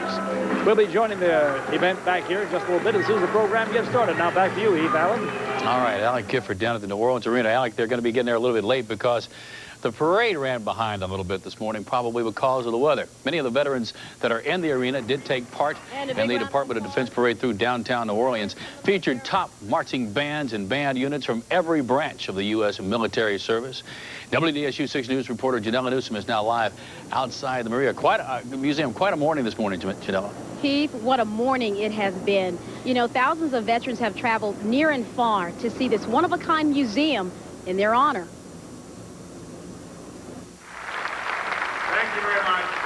It may have been a rainy day, but nothing could dampen Stephen Ambrose and the thousands of war veterans from participating in the opening of the National D-Day Museum. He said, thank God there's one man in this world that's interested in my welfare. World War II vet Wilson Thibodeau shares stories with his friend as he walked through exhibits. He says his feelings are indescribable. I feel honored that they recognize what we did. Even though a person did not get wounded or did not get killed, he did sacrifice being away from home. And like Thibodeau, veterans from near and far say they are proud to have served this country. And the museum's education director says building the museum is the least we can do for the World War II soldiers. It's about time, you know, this should have happened a long time ago, and we're pleased to be doing it now and have the largest gathering of D-Day veterans since World War II here in New Orleans today. You in Morocco? Morocco, yeah, Casablanca, right here. Thibodeau, having served as a French translator during the war, says he'll never forget those days, and he will always cherish today. The museum just temporarily, and I can tell you that many are standing in front of those doors waiting for an opportunity to go in, and we had that chance earlier today. And let me tell you, the museum is absolutely beautiful. There are several exhibits set up, and I think it's worth families, friends, everyone coming on down and taking a look at it. I'm Janella Newsom reporting live from the National D-Day Museum. Heath? You know what I would have liked to have heard is that Cajun French being translated over in Paris. Just a little different. All right, Janella, thank you very much. Much more on the grand opening of the D-Day Museum just ahead. We'll be going back to Alec Gifford, who, of course, is in the New Orleans arena. Our special coverage will include the speeches from the surviving veterans, including recipients of the Congressional Medal of Honor, possibly even a few celebrities like director Steven Spielberg and NBC News anchor Tom Brokaw. Our live coverage will resume in 15 minutes or so, and we will keep you posted on when we'll be going back. So let's take note of a couple of soap opera notes here for our soap opera fans. It's going to push programming back just a touch, but you won't miss a thing. Passions will air at 3 o'clock this afternoon, and Days of Our Lives will air at 4 o'clock this afternoon. Again, Passions at 3 and Days of Our Lives at 4 o'clock. In other news, New Orleans police are looking for a gunman in a shooting that killed a 28-year-old local man. This morning about 7 o'clock, officers responded to that shooting and found the victim shot multiple times in the front seat of a black Camaro. A 4-year-old was also in the car. The child was unharmed. Witnesses say the victim was in the Camaro when another male driving a pearl white Mitsubishi fired several shots and then fled the scene. If you've got any information that might help police solve this crime, call Crime Stoppers at 822-1111. One of the two golfers struck by lightning over the weekend died this morning. 53-year-old Vincent Mattea of Metairie died at Charity Hospital after lightning struck him while he was playing golf in City Park. Mattea and 62-year-old Curtis Mathern of Kenner tried to hide under a tree to avoid a thunderstorm. When they both were struck, Mathern is still in critical condition. Nationally known lawyer Johnny Cochran is focusing his attention now on the people of Eunice, Louisiana. Cochran has filed a class action lawsuit on behalf of the residents of Eunice, claiming damages from last week's train derailment. The lawsuit seeks an unspecified amount of damages for evacuees and business owners or employees who are losing wages during the nearly week-long ordeal. Nearly 4,000 residents were evacuated after a train containing hazardous materials derailed near Eunice, Louisiana. Former NFL linebacker Ray Lewis has taken the witness stand today. He is testifying now against Reginald Oakley and Joseph Sweeting. As part of a plea deal, Lewis pled guilty to murder and assault charges and agreed to testify against his co-defendants. Lewis says co-defendant Reginald Oakley was the aggressor in the street brawl that left 2 men dead after a Super Bowl stabbing outside an Atlanta nightclub. For pleading guilty, Lewis was sentenced to 12 months probation, and he's expected now to return to the Baltimore Ravens. Also testifying today, Microsoft Chairman Bill Gates is on Capitol Hill today, but not on his anti-competitive practices. Gates joins other high-powered, high-tech leaders to discuss trade with China, high-tech visas, and the role of technology in education. However, a decision could be reached as soon as tomorrow in his federal anti-competitive practice case. Federal Judge Thomas Penfield Jackson is deciding what penalty Microsoft should pay for its anti-competitive practices. The government wants to split the company in two. The man who opened fire at a Jewish community center last August may get the death penalty. White supremacist Buford Furrow is charged with killing a Filipino-American letter carrier after allegedly wounding 4 children and 1 adult. Now a federal judge has tentatively given the green light to seek the death penalty. Furrow did not attend the hearing in Los Angeles. Looks like Bob Hope is on the road to recovery, and that's good news. The entertainer was admitted to a California hospital last week for gastrointestinal bleeding. The 97-year-old comedian is getting his appetite back now, which is a good sign, his doctors say. Last night, his chef brought him a leg of lamb, mashed potatoes, and spinach from home. Bob Hope is expected to be released sometime this week. He had to be thinking about the folks here in New Orleans and the people in New Orleans thinking about him as the D-Day Museum opened. The New Orleans Arena is the place to be right now. Thousands of veterans are helping kick off grand opening of the National D-Day Museum. Alec Gifford is there. We will go back there live with him in just a little bit. And I'm Margaret Orr. Still cloudy skies, temperatures in the upper 70s, breezy. Did you notice the cold front came through? I've got the forecast coming up.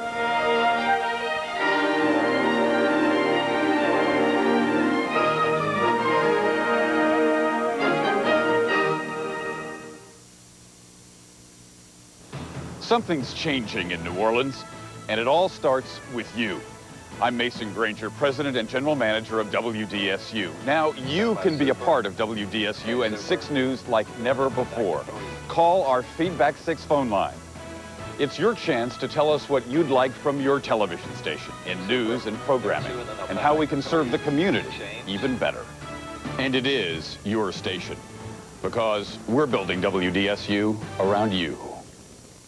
WDSU salutes the National D-Day Museum in New Orleans, which honors the valiant Americans whose spirit and sacrifice won World War II. The museum features numerous educational programs, along with traveling and temporary exhibits for students of all ages. A workbook for grades 7 through 12 will be distributed in the surrounding 5-parish area.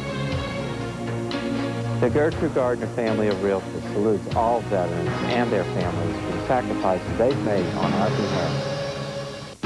Finally, there's a health plan that's just as interested in keeping you healthy as it is in making you feel better.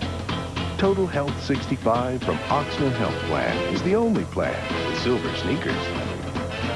Silver Sneakers is a health and fitness program with specially designed exercises. It's fun, you'll feel better, and you might even make new friends. And the best part, Silver Sneakers is provided to you at no extra cost. As a member of Total Health 65 from OHP, there are no plan premiums or deductibles, 100% hospitalization, $5 doctor visits, and a $1,400 pharmacy benefit.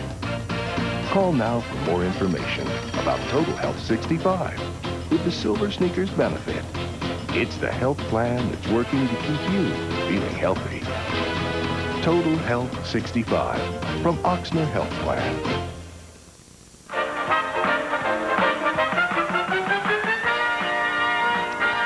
Here looking at a live picture now from the New Orleans Arena. They're literally tap dancing, folks. Thousands of veterans and their families are now filing into the arena to celebrate the opening of the National D-Day Museum. Things got off a little bit late this morning, and I imagine there'll be some singing and some dancing while the folks get down there from the museum in the parade. I tell you, that weather cleared out just in time. Cloudy skies, a little breezy. Can I just say you did a marvelous job? Is that nice? I think everybody was watching out for those veterans. They deserved a great day, and I think they've gotten one too. Nice. Here's a look at your weather headlines for today, and guess what? It is cooler. In case you haven't noticed, that cold front came through. It's breezy too. The wind is out of the northeast, at times gusting up to 17 miles per hour. Still a few clouds, and you know what?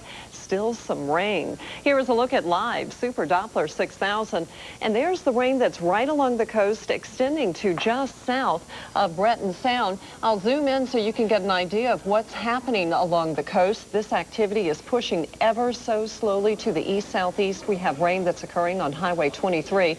It's right there by Pointe-a-la-Hache. And then also some heavier showers and thunderstorms occurring just south of Cutoff over towards Cocodrie. But the good news is, as you look into the city, things are looking mighty nice, just a few clouds in the area. On our storm scan, watch this as we put it into motion. The rain generally moving to the east-southeast, very slowly to the south. The good news is skies are beginning to clear. They're clear on the north shore as we speak. South shore is clearing out nicely as well. That cold front is just to the south of New Orleans. I'm sure you've noticed the breeze. You could see the confetti flying in the air. The wind northeast at about 10 to 15, and at times even higher. Now, it was kind of cool this morning, but I think you're really going to notice it tomorrow morning as we get this cooler, drier air in. Temperatures were generally in the low 70s on the north shore and the low 70s as well.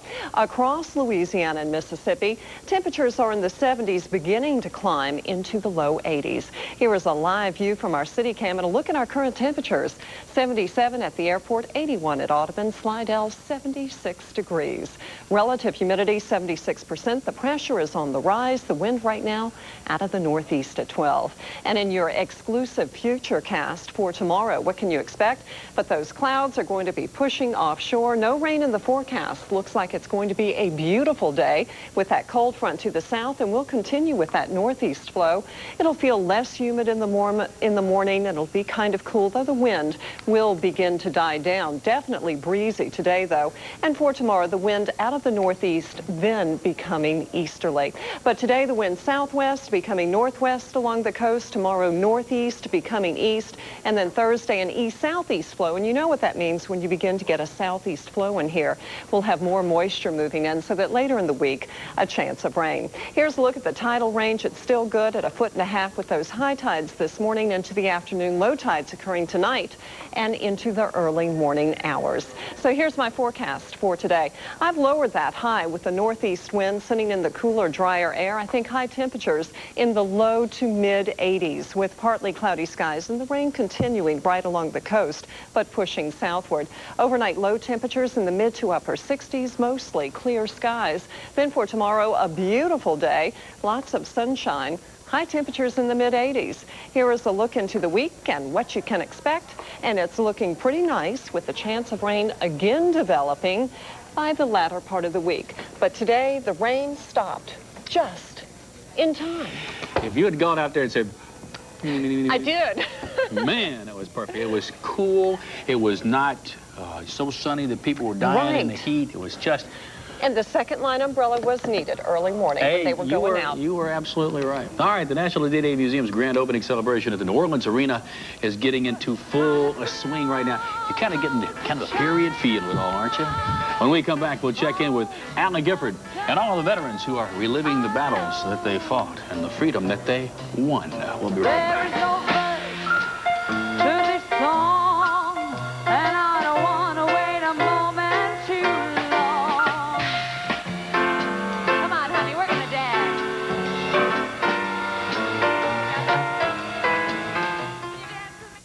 At Hibernia, we understand what matters most. Traditions matter, friends and families matter, and our communities matter. That's why Hibernia is a proud sponsor of the D-Day Museum.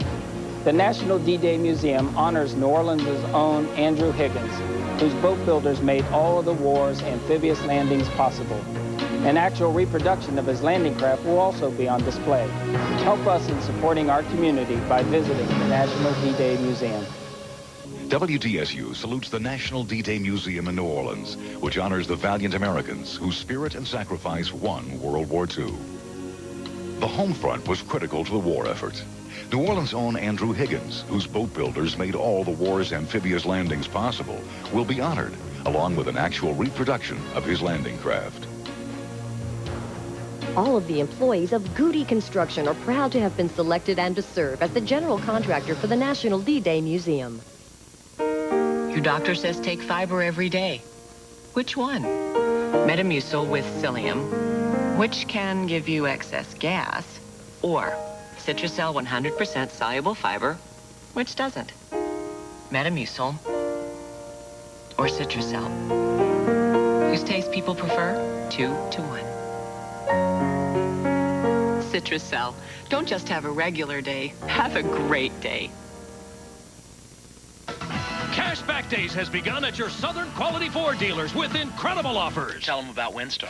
Like $1,500 cash back on Windstar. And Taurus. Or big cash back and low APR on Taurus. Focus, too. We're making big savings possible thanks to low financing offers on Focus. So what else could we add to convince you that now's the best time to buy? How about a fast-approaching deadline? Right. Cashback Days won't last forever. To get these great offers, you've got to get here before Cashback Days cashes out. And before we go any further, we're going to play a few things by ear because everything got off so late at the museum this morning. But for you soap opera fanatics, because of our special D-Day coverage, your programs are being pushed back but played anyway. Okay? Passions will air at 3 o'clock this afternoon. Days of Our Lives will air at 4 o'clock, so you don't miss a thing. Let's head back now live to Alec Gifford at the New Orleans Arena for more of the National D-Day Museum's opening ceremonies. Alec, what's it look like over there, bud? Well, I'll tell you what, Heath, it's quite a show they got over here right now. This is a recreation of a vintage 1940s USO show by what appear to be some Andrews Sisters lookalikes. I believe I see Maxine, Laverne, and Shirley back there, at least their 1999-2000 version. Let's listen to a little bit of this, shall we? Ain't you coming along?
Till I come marching home.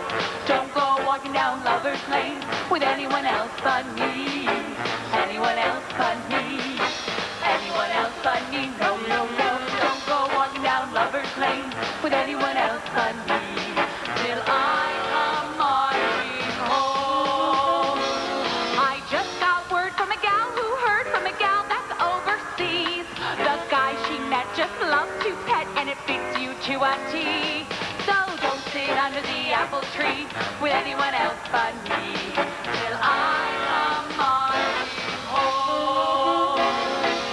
I'm sure some of our veterans have danced to this next song on a Saturday night. I'll be with you in apple blossom time. I'll be with you to change your name to mine.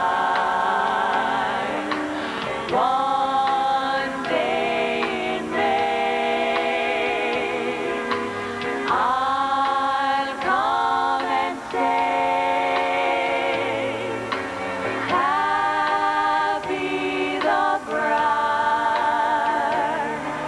the sun shines on today. What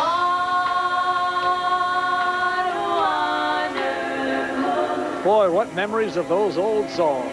Don't sit under the apple tree with anyone else but me. I'll be with you in apple blossom time. A lot of songs that the contemporary folks out there probably never heard of. Boy, when they pop you the back of the 40s, with these Andrews sisters lookalikes, they're really doing a job out there. Heath, we're having a ball here. Back to you. Is that a tear in your eye, Alec Gifford? You like that, don't you? Okay. We'll be checking back in at the arena in a few moments. You know, the key to the Allied victory in World War II was, of course, the valor and the sacrifice of those who were in and out of uniform. WDSU 6 News reporter Steve Bell shows us one of those was Andrew Jackson Higgins, and we will tell you his story when we come back.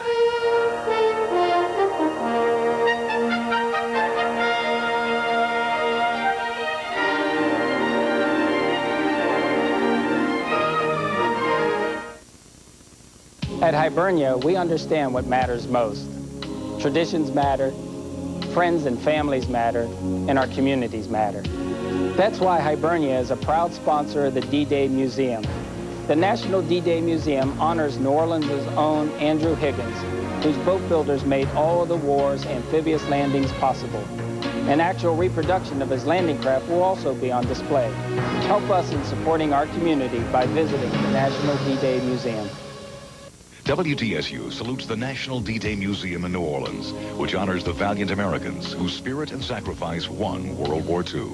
The scope of the museum will feature interactive exhibits, oral histories told by veterans of the war worldwide, hands-on activities, personal mementos and individual memories, all of which will put human faces on one of the most monumental days of the war.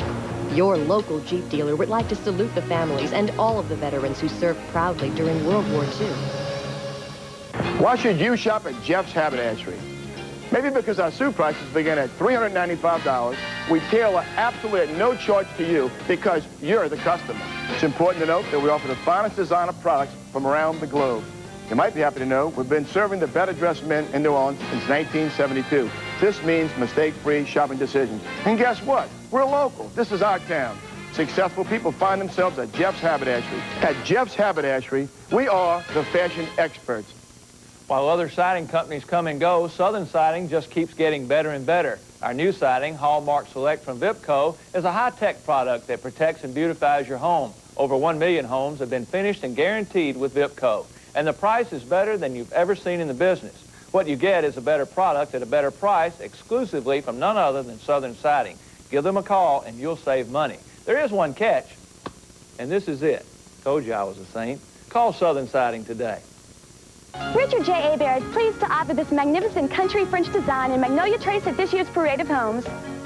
You'll notice outstanding quality and attention to detail that are the trademarks of Richard J. Hebert Homes. That's Magnolia Trace in Harvey.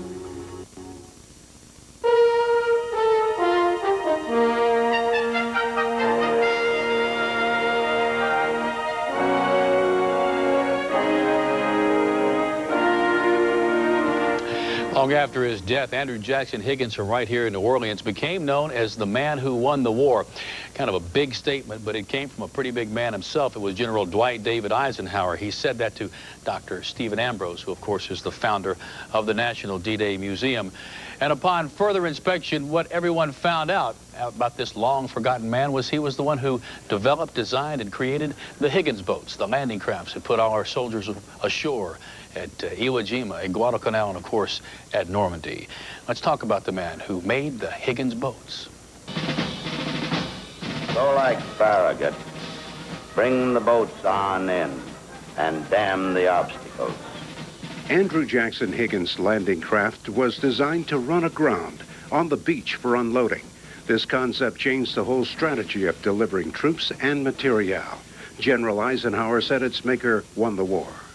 Every American soldier, virtually, who went ashore in the Second World War, whether in North Africa or in Sicily or at Salerno or at Anzio or on the Norman beaches, and the British soldiers as well, and the Canadian, or in the Pacific, did so in a boat built in New Orleans. 20,000 people in 8 plants in the city turned out 700 boats a month. Edgar Carroll of the Fighting 36 helped storm southern France, while his father worked at the City Park plant. He worked at the whole war building these boats. So he saved my life because we could get in there with these boats. The boat was the landing craft of choice for the Marines well before the Normandy invasion. We used these Higgins boats throughout the Pacific War. We used them at Saipan, Tinian, in the Marianas. Jim Weller was a tank man at Normandy. He's one of the volunteers who built PA 33-21, seen on its way in the city streets as a centerpiece for the National D-Day Museum. To him, Higgins was a visionary. He bought the material like the mahogany and different style of stuff because he had a vision that it was going to be a war. As to who won the war for America, Weller says it was really the GIs with the M1s, but it took the Higgins boats to bring them on in. Steve Bellis, WDSU 6 News. And of course, speaking of veterans, one in particular served the entire war sitting next to a very famous man, General Dwight David Eisenhower, the Supreme Allied Commander. He now spends his home now, the radio man does, at Mandeville, and that's where Mike Aiken caught up with him. On November 8, 1942, me and 1,000 other GIs hit the beach in North Africa, in Oran. And in 5 days, we lost 1,800 boys. For Master Sergeant Everett Barham's World War II service started much earlier than D-Day, and his tour of duty changed course early on. And he said, well, Sarge, congratulations. He said, you're going to be operator on Eisenhower's plane. Thanks to having the quickest ears and fingers in the armed forces, yes, sir. Master Sergeant Barham's worked as General Eisenhower's radio man, handling Morse-coded messages. I wasn't supposed to do this. I had to quit this at D-Day. And keeping a logbook of his exotic...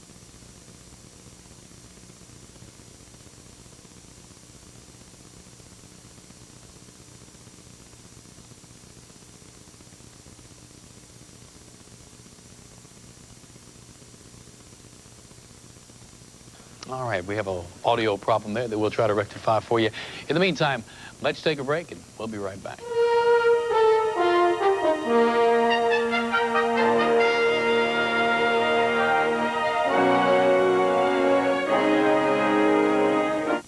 Morris Bart got me just over $209,000 for my car wreck. You've been hurt in a car wreck, call me. And maybe you can be the next one to say... He got me $201,500. Savings this big can only be Save a Center Lanyap. Hamburger or tuna helper, assorted flavors are 4 for $5 through Saturday only at Save a Center. Many 18-wheelers drive like they own the roads. If a big rig breaks the law and hurts you, we'll bring them to court. Before you accept a quick check, check with me. WDSU salutes the National D-Day Museum in New Orleans, which honors the valiant Americans whose spirit and sacrifice won World War II. The scope of the museum will feature interactive exhibits, oral histories told by veterans of the war worldwide, hands-on activities, personal mementos and individual memories, all of which will put human faces on one of the most monumental days of the war. Your local Jeep dealer would like to salute the families and all of the veterans who served proudly during World War II. Emphasis interested in looking and feeling better, but you don't know where to start? Hi, I'm Julie Miller, Channel 6 News, and we're glad to be a part of Gambit Weekly's Wellness Expo, Saturday, June 10th at Lakeside Shopping Center. Learn more about kickboxing, yoga, Thai box, and other exercises, plus experts on stress reduction, family wellness, laser eye surgery, and healthy cooking demonstrations, and much more. And it's free and open to the public. Gambit Weekly's Wellness Expo, Saturday, June 10th, sponsored in part by WDSU Channel 6. Morris Bart got me just over $209,000 for my car wreck. You've been hurt in a car wreck, call me. And maybe you can be the next one to say... He got me $201,500. All right. I think we've rectified the audio problem. Let's tell you the story now of the man who sat next to General Dwight David Eisenhower throughout the war in the airplane, his radio man. On November 8, 1942, me and 1,000 other GIs hit the beach in North Africa, in Oran. And in 5 days, we lost 1,800 boys. For Master Sergeant Everett Barham's World War II service started much earlier than D-Day, and his tour of duty changed course early on. And he said, Sarge, congratulations. He said, you're going to be operator on Eisenhower's plane. Thanks to having the quickest ears and fingers in the armed forces, yes, sir. Master Sergeant Barham's worked as General Eisenhower's radio man, handling Morse-coded messages. I wasn't supposed to do this. I had to quit this at D-Day. And keeping a logbook of his exotic flights in Ike's plane, including a famous trip to Malta with the president. That's quite an honor to be a radio operator on Air Force One. But I'm not acquainted with his equipment. So why don't we take our plane, we'll fly the lead plane, which we done. The Master Sergeant's memories will live on a little longer here at the D-Day Museum. His church and several of his friends purchased 2 memorial bricks in his name to go on the walkway. But his contribution that day is what will live on the longest. It looked like you could step from one boat to another. That was that close. Master Sergeant Barham's was the main radio link over the beaches of Normandy. His view of other parts of the war was impressive for other reasons. This is what we see in there. But the job with Ike did have some perks. Here comes a full colonel. And he hollered, sir, this sergeant will take your seat. When does the sergeant outrank? Full colonel. I said, just read these orders. Okay, Sarge, have a good trip. The job also had some challenges, especially when it came to marriage. He said, well, you didn't have permission. I said, hell, my wife said yes. He said, no, Ike didn't say yes. But Ike was pretty understanding. Why'd you get married? Because we love one another. Congratulations, Sarge. I hope the first one's a boy. That's the kind of guy he was. Master Sergeant Barham's lost his wife, Minnie Lou, a few years ago, and he doesn't get around like he used to. A German bullet took the best part of his knee, but his memories are crystal clear. August 14, 1945. Duty, honor, and country live on in Master Sergeant Everett Barham's. This is what Brett Barnes, you're bragging. No, I was just proud, that's all. Mike Aiken, WDSU 6 News. We are, of course, celebrating the grand opening of the National D-Day Museum right here in the city of New Orleans. The museum has a wonderful collection of artifacts from World War II, but it's also a great resource if you're trying to learn about anything about World War II, anything about the invasion of Normandy, or even about an individual person who may have been involved, like the local woman who is trying to solve the mystery of the Airman's Medal. The Allied Air Force fought valiantly across Europe in World War II. Now, 56 years later, one of the airmen is missing his medal. I found it in here. I was rooting one day when I shouldn't have been. Way underneath the clothes was this beautiful medal. In her mother's dresser, Dottie Stevens rediscovered a medal that had been in her Ninth Ward family for years. Dottie's father, who was a soldier in Italy, had kept the medal that someone had given to him for safekeeping, and whoever it was had earned it.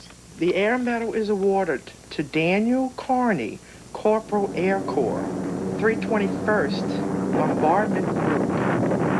Corporal Carney was an engineer gunner on a B-25, awarded the medal for a daring attack on enemy troops at Bologna, Italy, on the 10th of December, 1944.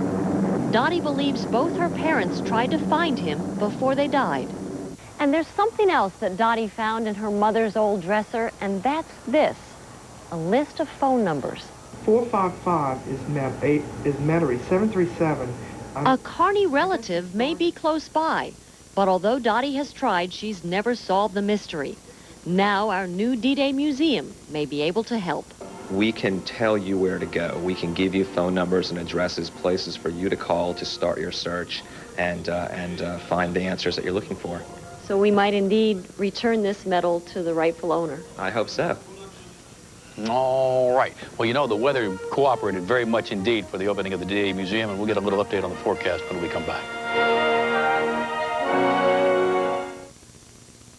We admit it. There is something better than getting your car stereo installed at Mobile One. Getting your car stereo installed at Mobile One free. Buy any in-dash CD or cassette player starting at just $99 and get installation free. Check out Mobile One's huge selection and incredible prices at MobileOne.com. Free installation. Free installation when you hurry to your mobile electronics super specialist. Hey! Mobile One. Auto sound. Sadness, fatigue, hopelessness, disturbed sleep, darkness. If you are experiencing these symptoms, you might be depressed. There is hope. I'm Dr. Mark Townsend at the LSU Turo Anxiety and Mood Disorders Clinic. Your help is needed for the evaluation of an investigational medication for the treatment of depression. You may qualify for participation at no cost. Please call 897-5559. For the first time in my life, I'm living alone, so home security is very important to me. I'm concerned about intruders and disasters like Hurricane Andrew. That's why installing Cool View security rolling shutters makes sense. They not only protect you, but insulate you from high utility bills and burglars. That gives me peace of mind. Call Cool View. From windows to patios to enclosures, they've been in business over 50 years. Cool View security rolling shutters. It makes sense. WDSU salutes the National D-Day Museum in New Orleans, which honors the valiant Americans whose spirit and sacrifice won World War II. One day in the history of the world changed it forever. The invasion at Normandy turned the tide for the greatest of all global conflicts, saving the world from tyranny. The life lessons examined here will inspire all future generations. The law firm of Lisco & Lewis is proud to support the National D-Day Museum and is honored to serve as its legal counsel. And I understand the weather was crummy on D-Day. Cloudy, cold, windy, wet. Well, it kind of made the decision one way or the other. That's what the holdup was. Right. It was going to be on June the 5th, and then, as I understand, 14 officers in Ike's Corps had to decide, along with him, whether or not they would go or not go because of the weather. 7 said yes, 7 said no. Ike said go. Now, a lot of people have called and asked, what does D-Day mean? Well, the D in D-Day. Now, there's some schools have thought about this, and I've even asked some of the military pros. It actually doesn't stand for anything. The D in D-Day is actually it's alliterative, really. D just simply is the day. It's kind of like H hour. Right. And D-Day wasn't the only D-Day. Normandy wasn't the only D-Day. There were D-Days that were all around the world. It was a planning designation as the day of the invasion. So you had D-1, which would be the day before the invasion, D+1, the day after the invasion, and it really means, it stands for nothing. I always thought that it stood for landing on an area that you're invading, but it was a landing that was taking place. But I'm wrong. It doesn't start with a D, though, you understand. Go ahead and tell us about the weather. I don't know if I'm going to now. Hey, here is a look at your weather headlines and what you can expect for today. And the weather is certainly improving over what we have had. First of all, there's still a few clouds in the area, and I'm certainly sure that you've noticed it's breezy. The wind is out of the northeast now at about 12 to 13 miles per hour. And it's also a little bit cooler because of that cold front moving through. And while the rain has diminished in our area, there's still some rain showing up on live Super Doppler 6000. Here's a look. And there you'll see we have rain that's occurring along the coast, some showers as well extending offshore, a lot of activity south of the mouth of the Mississippi River. Not a good idea to go fishing right now, but you can see over southern Lafourche Parish some fairly heavy thunderstorms at this time over Golden Meadow, and they extend to the southwest. Also, if you're going to be traveling along Highway 23, we've got a little bit of rain there as well, but much of that activity is beginning to dissipate. It's between Myrtle Grove and Port Sulphur. All of the rain is moving kind of slowly to the southeast, but the heavier thunderstorms we had over Terrebonne and Lafourche parishes have now begun to die down just a bit. What's happening is this. Here's a look at our storm scan. There goes the rain pushing to the southeast, some of this activity moving to the east. But notice how the skies are really clearing over Louisiana and Mississippi. Fairly clear on the north shore, just those few lingering clouds on the south shore, and then right along the coast we have that rain. High pressure is to our north. The cold front is pushed to the south of the city, and that little bit of rain is right along the frontal boundary. But with the high pressure, we've got a fairly strong northeast wind, and that's sending in the slightly cooler, drier air. I think overnight you'll notice that it is going to be cooler with low temperatures in the mid-60s to the upper 60s, and the wind will be dying down, the sky's clearing out, so it should be really nice, and it'll feel less humid as well, and that's good news. Early morning low temperatures this morning were in the low 70s, and of course we did have some rain. About 1/1600ths of an inch of rain fell at the lakefront, but over at the airport no rain fell. Now on the north shore, low temperatures as well were in the low 70s. Across the area now, temperatures are warming up, but still not as warm as they have been because of the cold front that pushed through. 77 at New Orleans, 81 in Biloxi, into Baton Rouge at 75, and Alexandria is 74. So that's just an indicator of how this cooler, drier air has moved in. Here's a live view from the city cam, and still some clouds out there. 77 at the airport, 81 at Audubon, and in Slidell at 76 degrees. Humidity at this time is beginning to decrease, and I think you're really going to notice that. The wind is northeast at 12. Here's a look at my exclusive future cast and what you can expect for tomorrow. Tomorrow is looking like a beautiful day. The cloudiness will be pushing offshore. The rain will have moved to the south. We're going to get a good northeast wind in here, and it looks like we'll have plenty of sunshine for tomorrow with high pressure building in across our area. Now that frontal boundary is going to remain offshore, though later in the week it could back up just a little bit and give us a chance of rain for late Thursday into Friday or Saturday, and then it's simply going to wash out. Meanwhile, as you look at the winds, notice they're northeast and then they become a little bit more easterly, but very clearly that high pressure just to the north. So this is officially what it looks like along the coast. First of all, the wind southwest, then becoming northwest as the cold front pushes to the south. Tomorrow, the winds northeast during the day becoming easterly. Then by Thursday, we'll begin to pick up an east to southeast flow, and that means that we'll begin to get some more warm, moist air in here. Water temperatures along the coast, by the way, anywhere from 83 to 86 degrees, and we still have some showers occurring along the coast. You can get some gusty winds with those showers. Keep that in mind. Tidal range is improving. It's now at about 1.5 feet with those high tides occurring this afternoon, the low tides occurring late tonight and into the morning hours. Here's my forecast, and it's looking just great. Partly cloudy skies. Temperatures this afternoon climbing into the low to mid 80s, so not warming up a lot. In fact, in some areas, maybe not even getting much warmer than what we now have, depending on how the clouds clear out over southeast Louisiana. Overnight low temperatures on the south shore will be in the upper 60s, but on the north shore, I think we'll probably be in the mid 60s. A little bit warmer, of course, on the south shore because lake water temperatures are in the low 80s. Meanwhile, for tomorrow, a beautiful day, plenty of sunshine, high temperatures in the mid-80s. And here's a look into the week. What you'll notice is that we're going to have a chance of rain for Friday, Saturday, and Sunday. And you know what? We still need the rain. We're still about 17 2/10 of an inch of rain below average for the year. And while some areas of the city this morning got rain, the lakefront, for example, Gentilly, St. Bernard, at the airport, no rain after midnight last night. So we can still definitely use it, but this little bit of rain has been really helpful. My plants are happy. Everybody that got some of the rain this morning was happy, and the overcast sky, I'm telling you, it helped. Could have been better for everybody that was out there at the parade. All right, we're going to take a quick break, and we'll be right back. WDSU salutes the National D-Day Museum in New Orleans, which honors the valiant Americans whose spirit and sacrifice won World War II. The home front was critical to the war effort. New Orleans' own Andrew Higgins, whose boat builders made all the war's amphibious landings possible, will be honored, along with an actual reproduction of his landing craft. All of the employees of Goody Construction are proud to have been selected and to serve as the general contractor for the National D-Day Museum. Are you living with diabetes? MK Diabetic Support Services can make your life easier with free home delivery of blood glucose monitors, test strips, lancets, and other diabetic supplies. We will bill your Medicare, Medicaid, or private insurance directly on your behalf, so there's no monthly forms to complete and no waiting for reimbursement. You don't even have to remember to reorder. MK Diabetic Support Services will also track your reorder needs. For more information and a product listing, call toll-free 1-800-400-5050.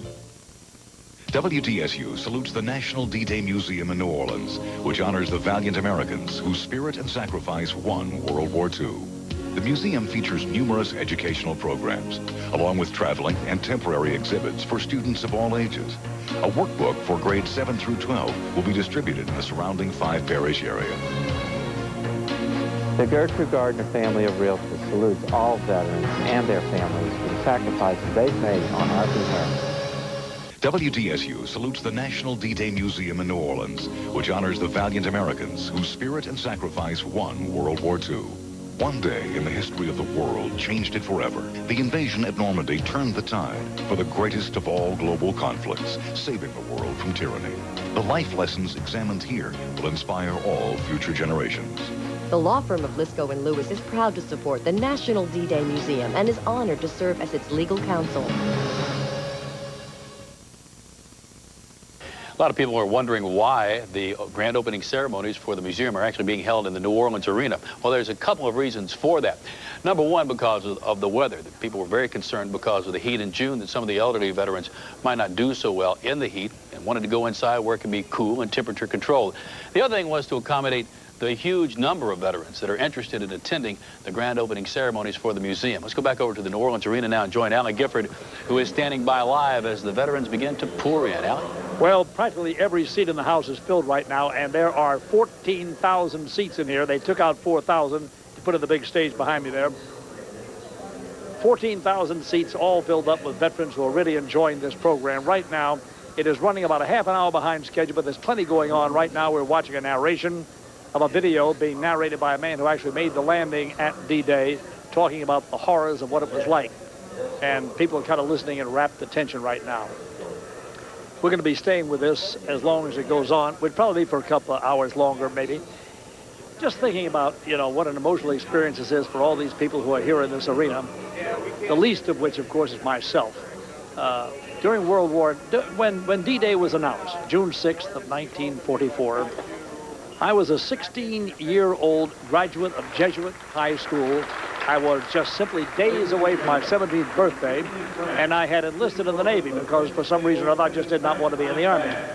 So I enlisted in the Navy, and a few days later I was off for boot camp in San Diego, California, the Navy training station there. My memory is that when we woke up on the morning of June 6th of 1944, we always turned to the radio for our news, and we learned that the invasion of Fortress Europe had begun. The bagpipes are playing behind me right now. I'll talk about that in just a moment.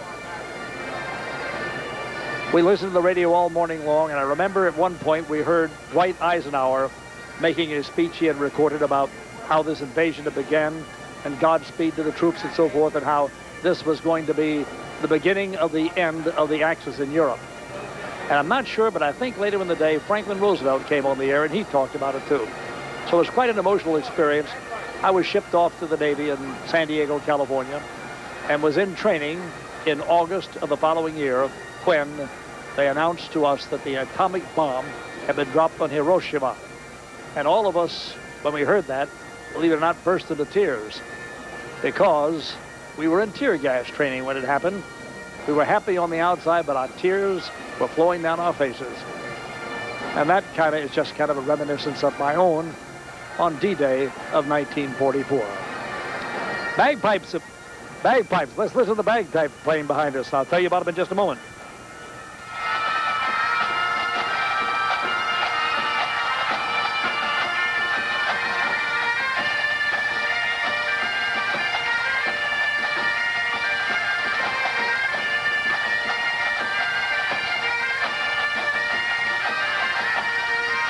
Bagpipes.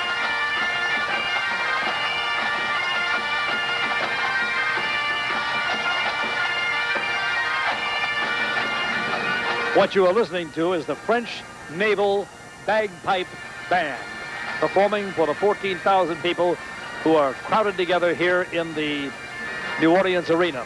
There's an overflow crowd across the way in the Superdome where they didn't want to have any standees in here. They wanted to have the seats occupied, that would be it.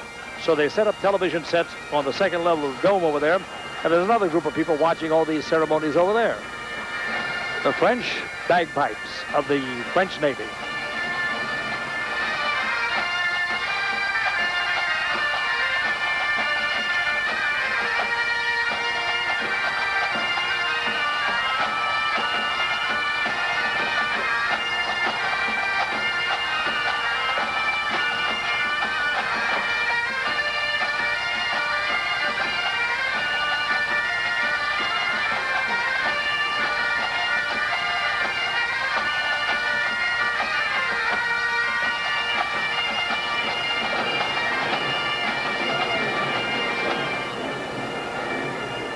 What a scene we have here at the New Orleans Arena.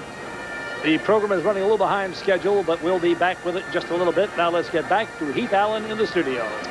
And by the way, Alec, we appreciate your contribution as well during the Second World War, along with all the other veterans that are involved. It's an amazing thing, all the people from around the world that have come here to New Orleans for the opening of the National D-Day Museum. We'll be right back. Because of your tremendous response, the most exciting furniture event in Louisiana is being held over. The grand opening of Universal Furniture's beautiful new showroom in Kenner. The selection is astounding. All 4 Universal locations are celebrating with spectacular specials and super savings on our entire inventory of quality brand name furniture and appliances. Plus, you get this beautiful floral arrangement absolutely free with your purchase. Buy now with no payments till November. Universal Furniture, now putting you first in Kenner, too. It's a winning combination at Treasure Chest Casino. Hot casino action and a once-in-a-lifetime performance. Spend an evening with an irrepressible lady with an outrageous laugh, the sensational Phyllis Diller. Exclusively at Treasure Chest Casino. One chance, one show only, Thursday, June 8th at 8:30 p.m. under the Treasure Fest tent. See the queen of comedy herself, Phyllis Diller, exclusively at Treasure Chest Casino, where you'll win more often. How could you get any luckier? Batten down the hatches, experts forecast a busy year of powerful hurricanes. Only LAS roll-away shutters have been tested to withstand hurricane-force winds, keeping your home or business safe. Not all storm panels are equal. LAS provided my company with peace of mind. LAS is just a name that's been around for a long, long time, and I've been aware of their reputation. Now's the time to prepare, not when a hurricane threatens. Prepare today with LAS's roll-away. I'm David Nutt, an attorney working to protect the rights of type 2 diabetics who have taken the drug Resolute. The FDA recently recalled the drug due to liver damage and death. If you took Resolute, you may have suffered liver or heart-related injury. Call regarding these health and legal issues. Surviving family members should also call.